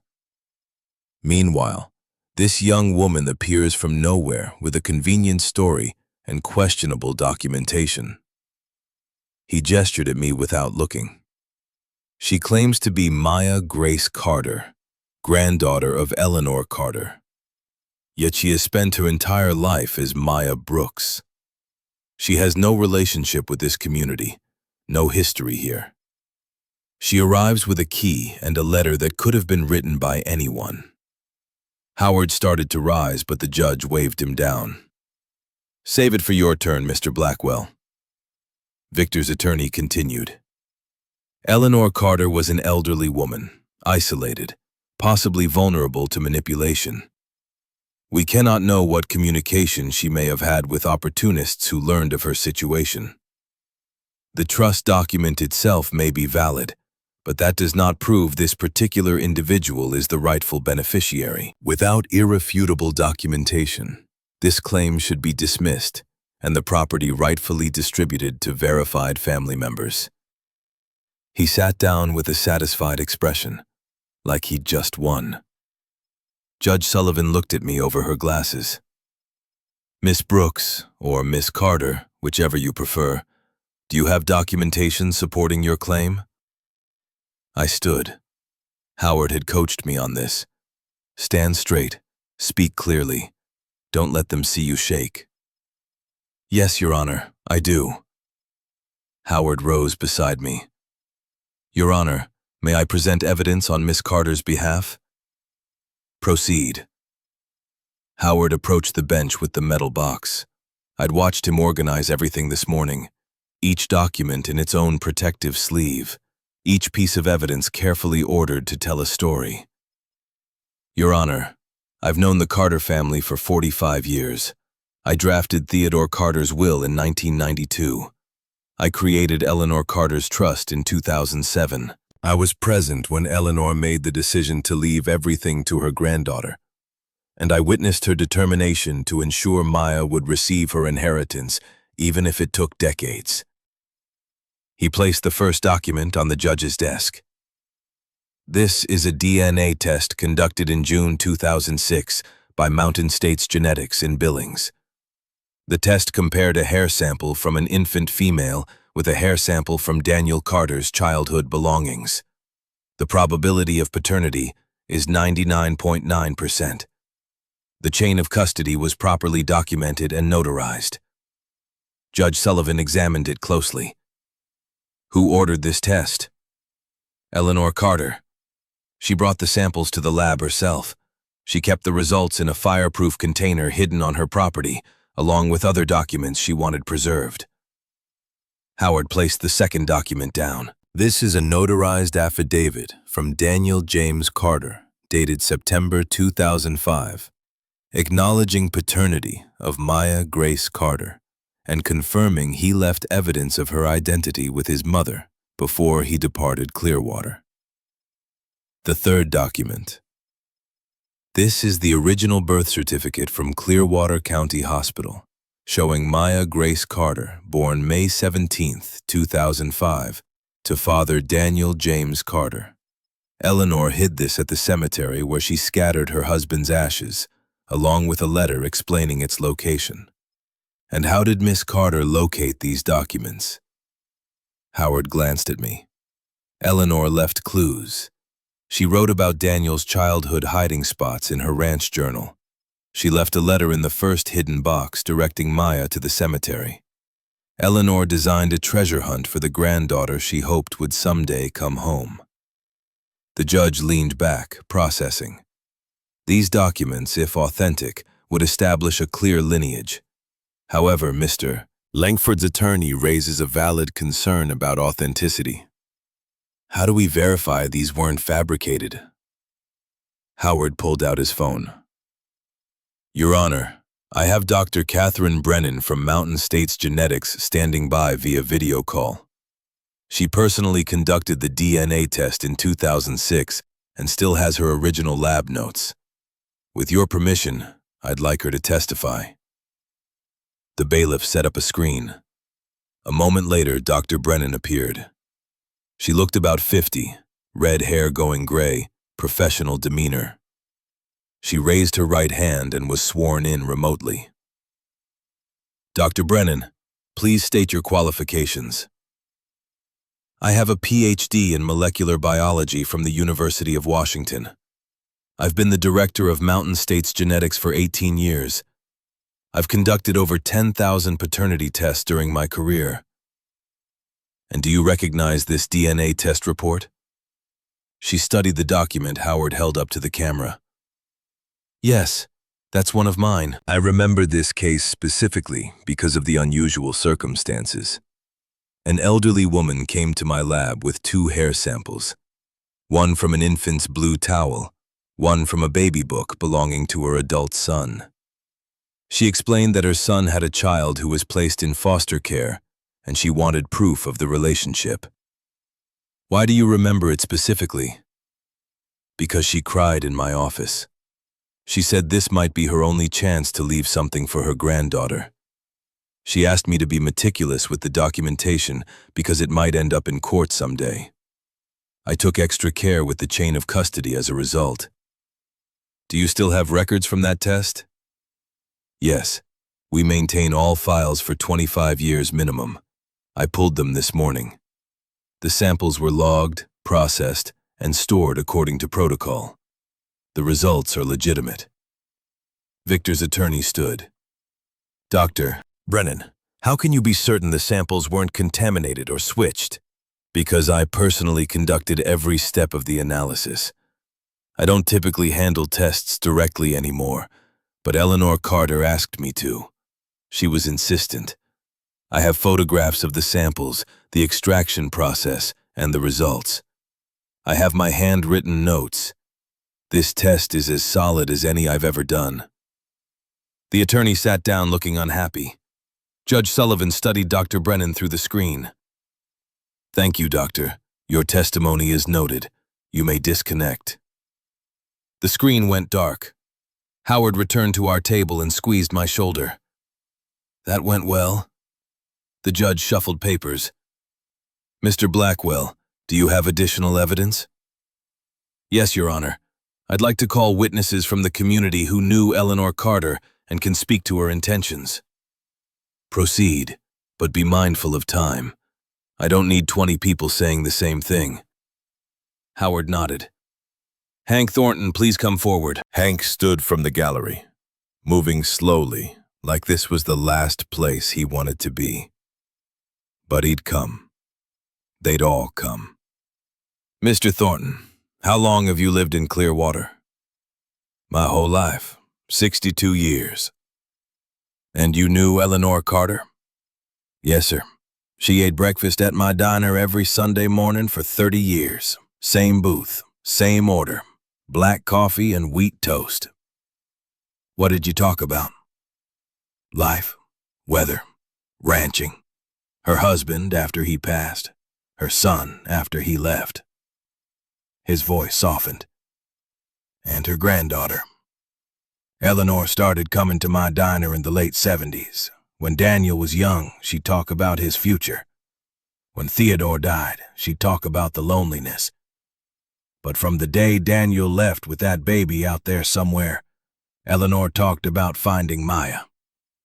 Every Sunday for the next 4 years until she died, she'd tell me about letters that came back unopened, about hoping someday her granddaughter would come home.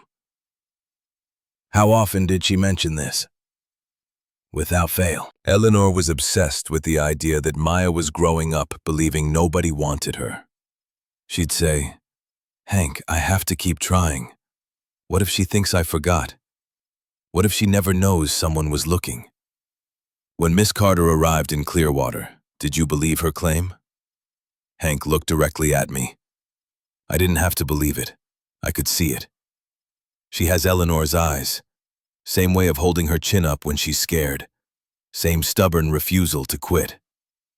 Eleanor would talk about her granddaughter like she knew her, even though they'd never met. And I'll be damned if she wasn't describing this girl right here. Thank you, Mr. Thornton. Victor's attorney waved dismissively. Your Honor, emotional testimony about resemblance is hardly evidence. The judge gave him a flat look. Noted. Continue, Mr. Blackwell. I call Marlene Blackwood. Marlene walked to the stand like she was walking into a fight she planned to win. Weathered hands folded calmly in her lap, eyes hard. Mrs. Blackwood, you ranch near the Carter property? 10 miles south, been there 28 years. You knew Eleanor Carter? Eleanor was my mentor. When I bought my ranch, I didn't know a thing about cattle. My husband had died, and I was trying to raise a daughter alone and make a go of it. Eleanor showed up one day with tools and knowledge, taught me everything, never asked for payment, just helped, because that's what neighbors do. Did she ever discuss her granddaughter? All the time. She'd say, Marlene, when Maya comes home, I want this place to be worth something. I want her to have options, to build a life. Eleanor sold 15 acres of good land to fund that trust. Those were acres she'd planned to use for winter grazing. She sacrificed her own operation to make sure her granddaughter would be taken care of. Marlene's gaze moved to me. 2 weeks ago, we had the worst blizzard in 15 years. Maya saved one of my calves, spent all night keeping it alive in Eleanor's barn. The exact same way Eleanor saved one of my calves in '98. Nobody told her to do it. She just did what came naturally. Her voice strengthened, because that's what Carters do. They show up when it matters. They don't quit when things get hard. Maya's got Eleanor in every bone of her body. I don't need a DNA test to tell me what I can see with my own eyes. The courtroom was silent when Marlene returned to her seat. Judge Sullivan's expression remained neutral, but something had shifted in the room's atmosphere. Howard called Delia Ashworth next. The older woman moved carefully, arthritis making each step deliberate. Mrs. Ashworth, what was your relationship to Eleanor Carter? She was my best friend for 30 years. We met at church in '79, stayed close until she died. Did Eleanor discuss her granddaughter with you? Delia's eyes filled. She showed me every letter she wrote. Hundreds of them. We'd sit at her kitchen table and she'd read them to me before mailing them. She'd say, Delia, I know Maya won't get this. They keep sending them back, but I can't stop writing. What if she thinks I forgot her? What if she grows up believing nobody wanted her? Her voice broke. Eleanor made me promise something before she died. If Maya ever came to Clearwater, I was supposed to tell her the truth, that she was wanted, that she was loved, that Eleanor looked for her every single day. Delia looked at the judge. I'm keeping that promise right now, Your Honor. This girl is Eleanor's granddaughter, and anyone who says different is calling my best friend a liar. More witnesses followed. The mechanic who'd helped fix the ranch truck, Iris from the hardware store, apologizing for doubting me. A rancher who'd bought cattle from Eleanor in the '90s and remembered her talking about the granddaughter she'd lost. Then something unexpected happened. People started standing without being called. One by one throughout the courtroom, silent testimony. Willa rose first, then others. The woman from the feed store, the man who'd brought firewood. 12 people, 24, until half the courtroom was on their feet. Judge Sullivan watched without speaking. When everyone had settled, she turned to Victor's attorney. "Counselor, do you have witnesses?" He shifted uncomfortably. "We have character references for Mr. Langford, business associates who can speak to his integrity." "From Billings?" "Yes, Your Honor." The judge's expression said what her words didn't. People who'd driven 4 hours from the city to vouch for Victor versus an entire town standing up for me. "I think we've heard sufficient testimony on that point. Let's discuss the criminal charges. Sheriff Davis, you're present?" The sheriff stood. "Yes, Your Honor." "Please summarize last night's events." The sheriff outlined everything. Jake Morrison's testimony about seeing Victor's SUV leave the ranch at 3:15 in the morning. The cut lock on the crawlspace. The gasoline-soaked rags placed strategically under the kitchen floor. Victor's fingerprints on the lock mechanism. Your Honor, if someone had lit those rags, the house would have gone up fast. Anyone inside would have had maybe 2 minutes to get out. This wasn't vandalism. This was attempted murder. Victor's attorney jumped up. "Objection! That's inflammatory and purely speculative." "Is it?" The sheriff's tone went hard. "Your client is facing a property dispute. The night before the hearing, someone tries to burn down the property and potentially kill the claimant. You think that's coincidence?" Judge Sullivan held up her hand. "That's enough. Mr. Langford will face separate criminal proceedings for the arson attempt. For now, I'm ready to rule on the trust dispute." She removed her glasses and looked at Victor for a long moment. "Mr. Langford, I've reviewed your claim to the Carter property. Your connection to Theodore Carter is legitimate, but distant. Theodore's second cousin twice removed. You never visited Eleanor while she was alive. You showed no interest in the property until after her death. Your claim is legally valid, but morally hollow." Her attention shifted to me. "Miss Carter, the evidence you've presented is compelling. The DNA test is legitimate. The birth certificate is authentic. The affidavit is properly notarized. More importantly, the testimony from this community paints a clear picture of Eleanor Carter's intentions. She wanted you to have this property. She spent 14 years preparing for your arrival." Judge Sullivan put her glasses back on. "The trust established by Eleanor Carter is valid. The beneficiary is clearly identified as Maya Grace Carter. The documentation proves that Maya Brooks and Maya Grace Carter are the same person. Therefore, I rule that the property known as Carter Ranch, including all 40 acres and structures, belongs to Maya Grace Carter." Relief hit me like a physical force. My knees went weak. Howard gripped my arm. "Furthermore," the judge continued, "given that Mr. Langford's actions led to damage and trauma, I'm awarding Miss Carter $75,000 in compensatory damages for Mr. Langford's assets. This will help rebuild what was nearly destroyed." She looked at Victor. "And Mr. Langford, you should know that I'm referring your conduct to the district attorney. Fraud, forgery, attempted arson. You came into my courtroom expecting to steal property from a 19-year-old orphan. Instead, you'll be facing felony charges." The gavel came down. "Case dismissed. Miss Carter, the property is yours. Use it well." The courtroom erupted. Applause, cheers. Marlene hugged me so hard my ribs creaked. Hank was wiping his eyes with a napkin. Delia sobbed openly. Howard shook my hand with both of his. "Eleanor would have loved this. She always said you'd come home. She always believed." I couldn't speak, could only stand there overwhelmed by the noise and the joy and the validation of 50 people who'd chosen to believe in me. Victor was let out in handcuffs, still protesting. His lawyers gathered their materials in defeated silence. The courtroom slowly emptied, people stopping to congratulate me on their way out.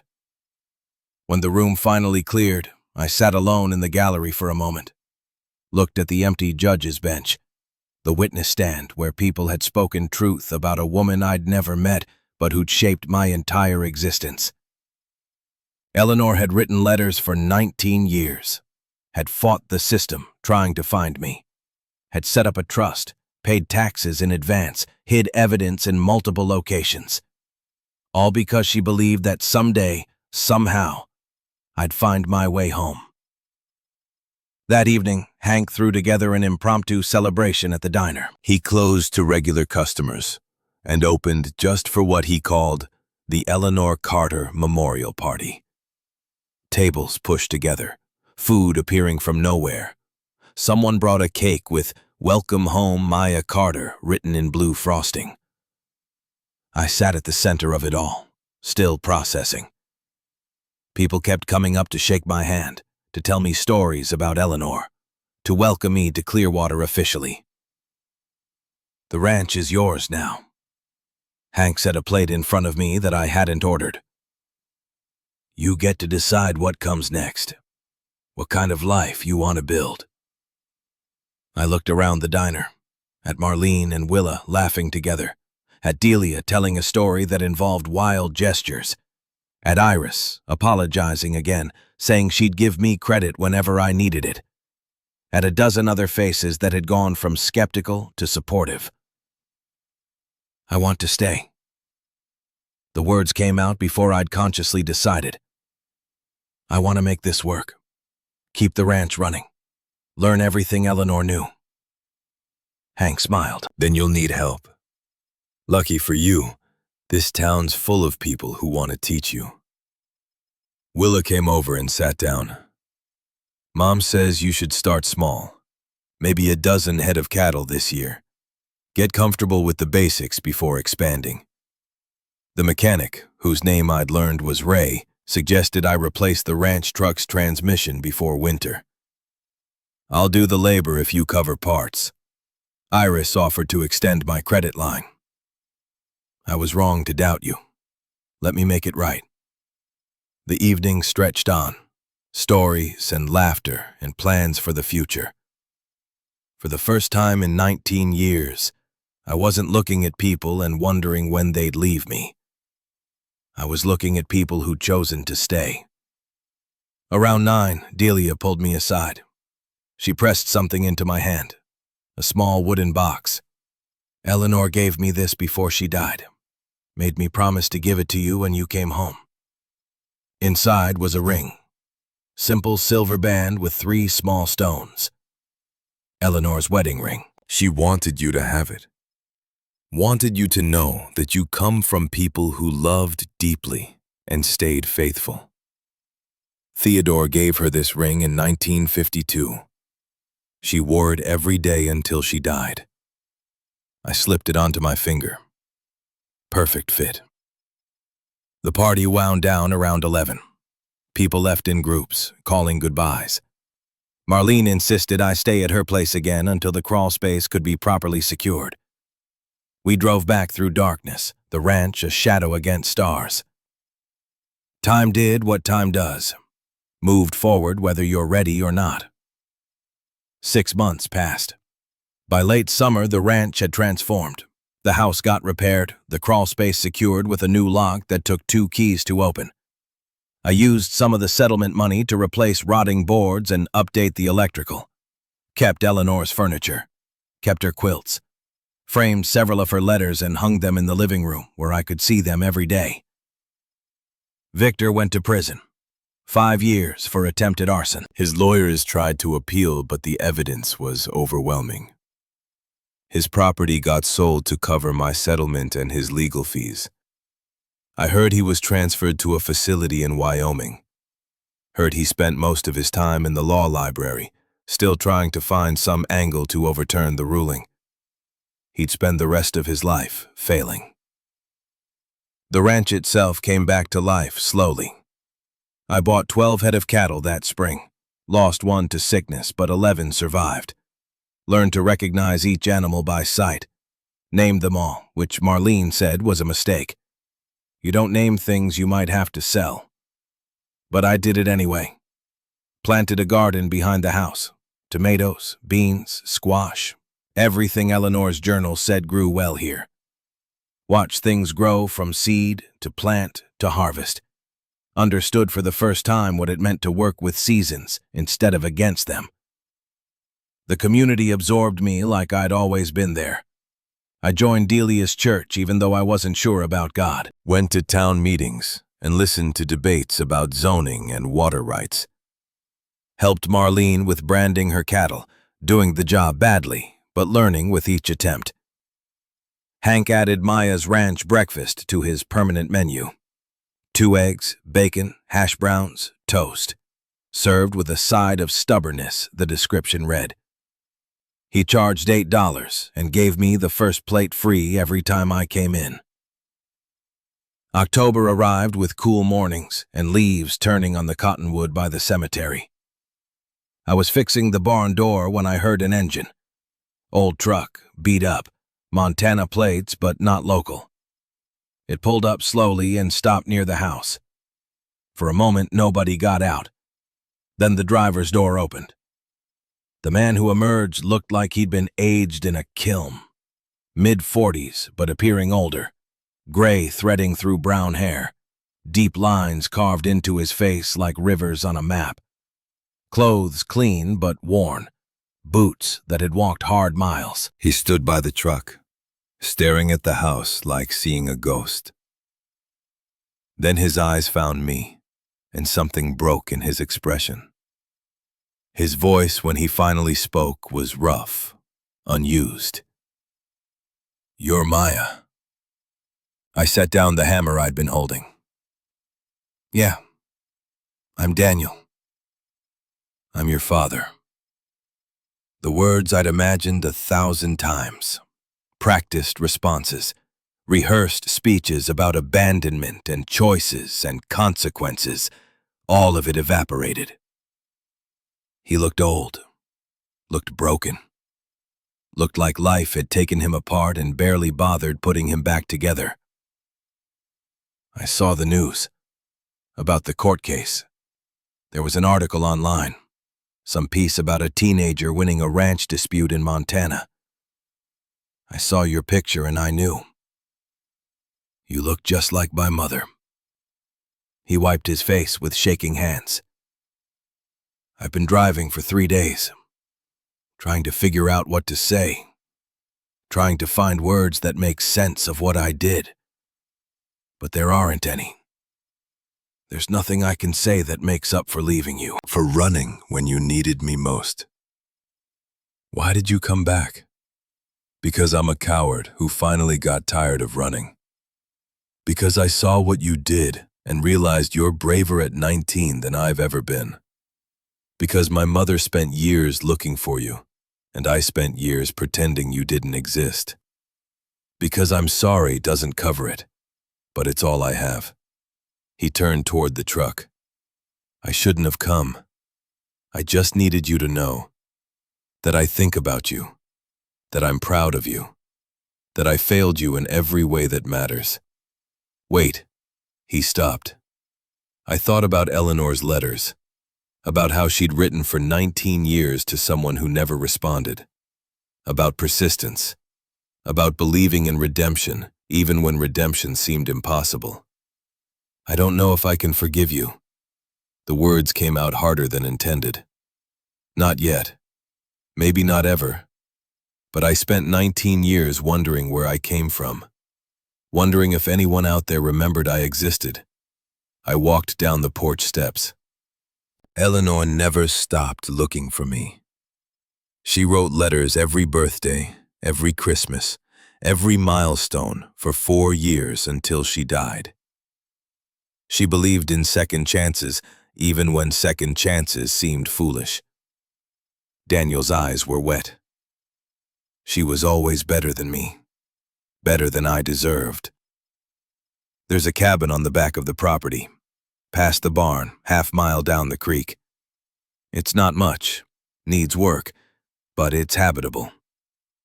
His face showed confusion. What are you saying? I'm saying if you want to stay, you can. Help with the ranch. Earn your place here. Maybe over time I can get to know you. Not as the father who left, but as the person you are now. You'd do that?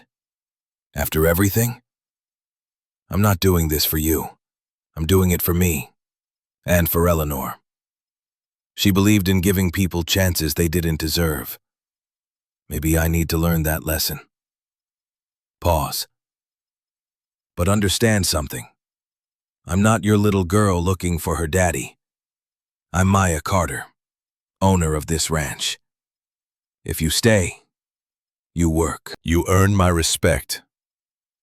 You prove you're different than you were 20 years ago.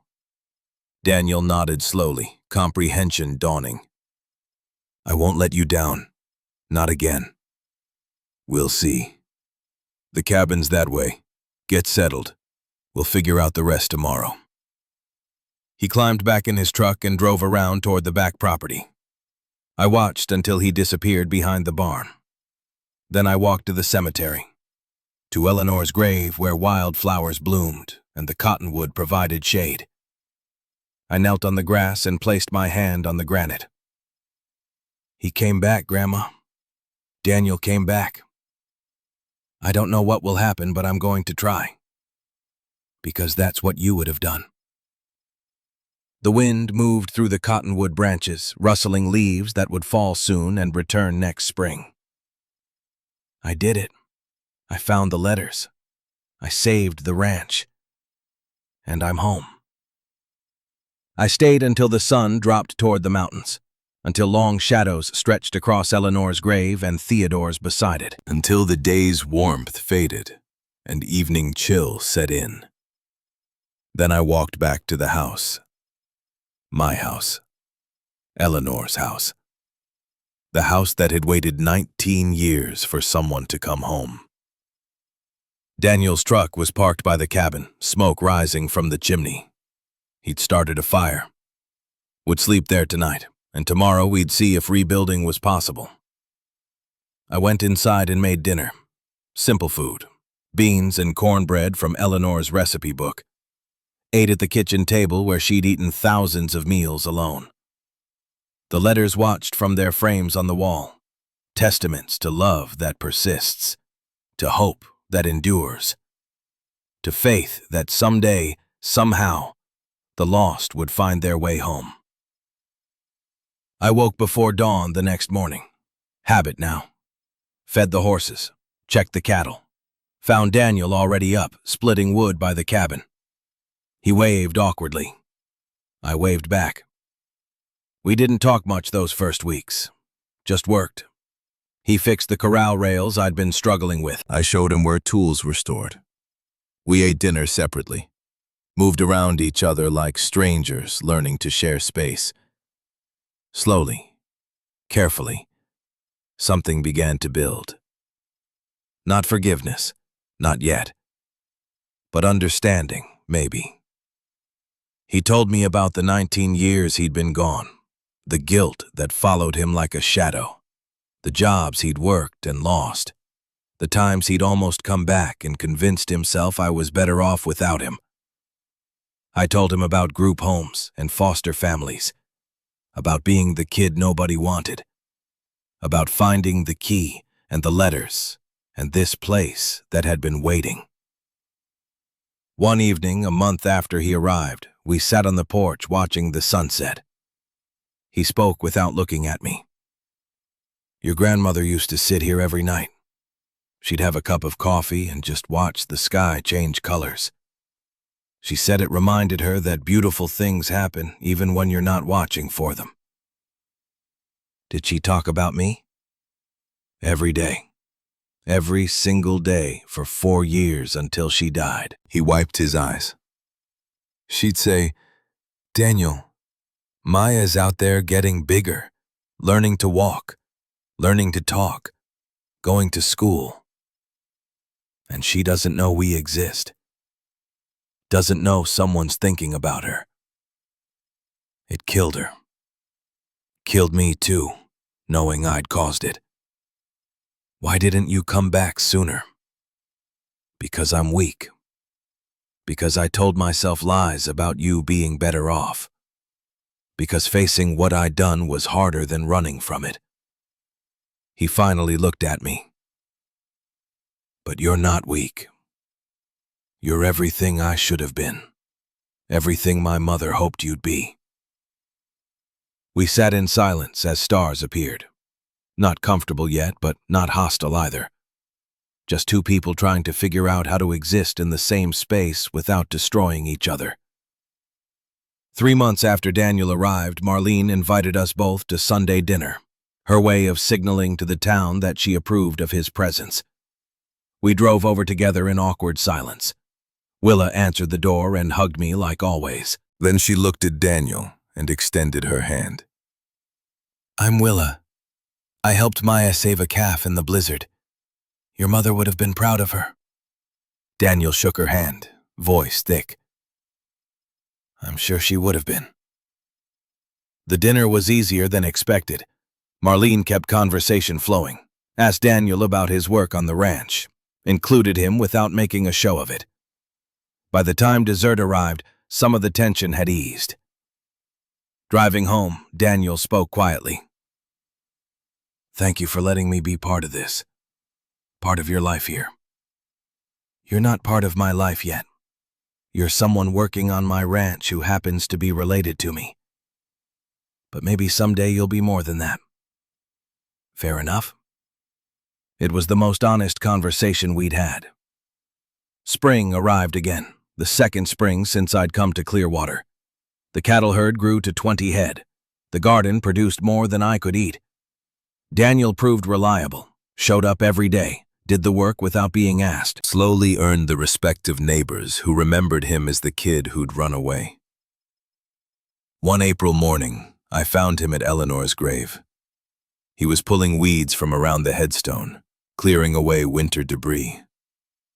I used to come here before I left, talk to my dad, ask him what to do. He never answered, of course, but it helped to say the words out loud. What did you ask him? How to be a father when I didn't know how to be a man. How to take care of a baby when I could barely take care of myself. He sat back on his heels. I never got good answers, so I ran. Told myself you'd have a better chance with someone else. Told myself I was doing you a favor. He looked at Eleanor's headstone. But Mom knew better. She knew running just makes the guilt follow you. She knew the only way to fix things is to face them, no matter how hard that is. You're facing them now, 20 years too late. Better late than never. I knelt beside him. Eleanor believed in second chances. She gave me one by leaving this place. Maybe I'm giving you one by letting you stay. We finished clearing the grave together, planted new wildflowers, stood side by side looking at the names carved in granite. I'm not going to call you Dad, at least not yet. But maybe someday. He nodded. I don't deserve it, but I'll try to earn it. I stood on the porch one evening in July, watching the sun set exactly the way Eleanor used to. Daniel was by the barn, finishing the day's work. Marlene's truck was coming up the road for dinner. In the distance, cattle grazed peacefully. This was what Eleanor had wanted. Not just property transferred, not just inheritance claimed, but a life built, a home created, connection forged where there'd been none. I thought about the girl who'd left Pinewood Girls' Home with $337 and no plan, who'd believed nobody wanted her, who'd been wrong about everything that mattered. Eleanor had wanted me every single day, Had written letters proving it. had built a life raft out of land and money and hope, then launched it into the future, trusting it would reach me. And it had, against odds that should have been impossible.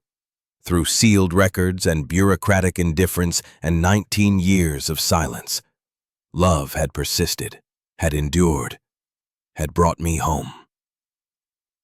I touched the ring on my finger, Eleanor's ring, proof that I came from people who loved deeply and stayed faithful. Marlene's truck pulled up.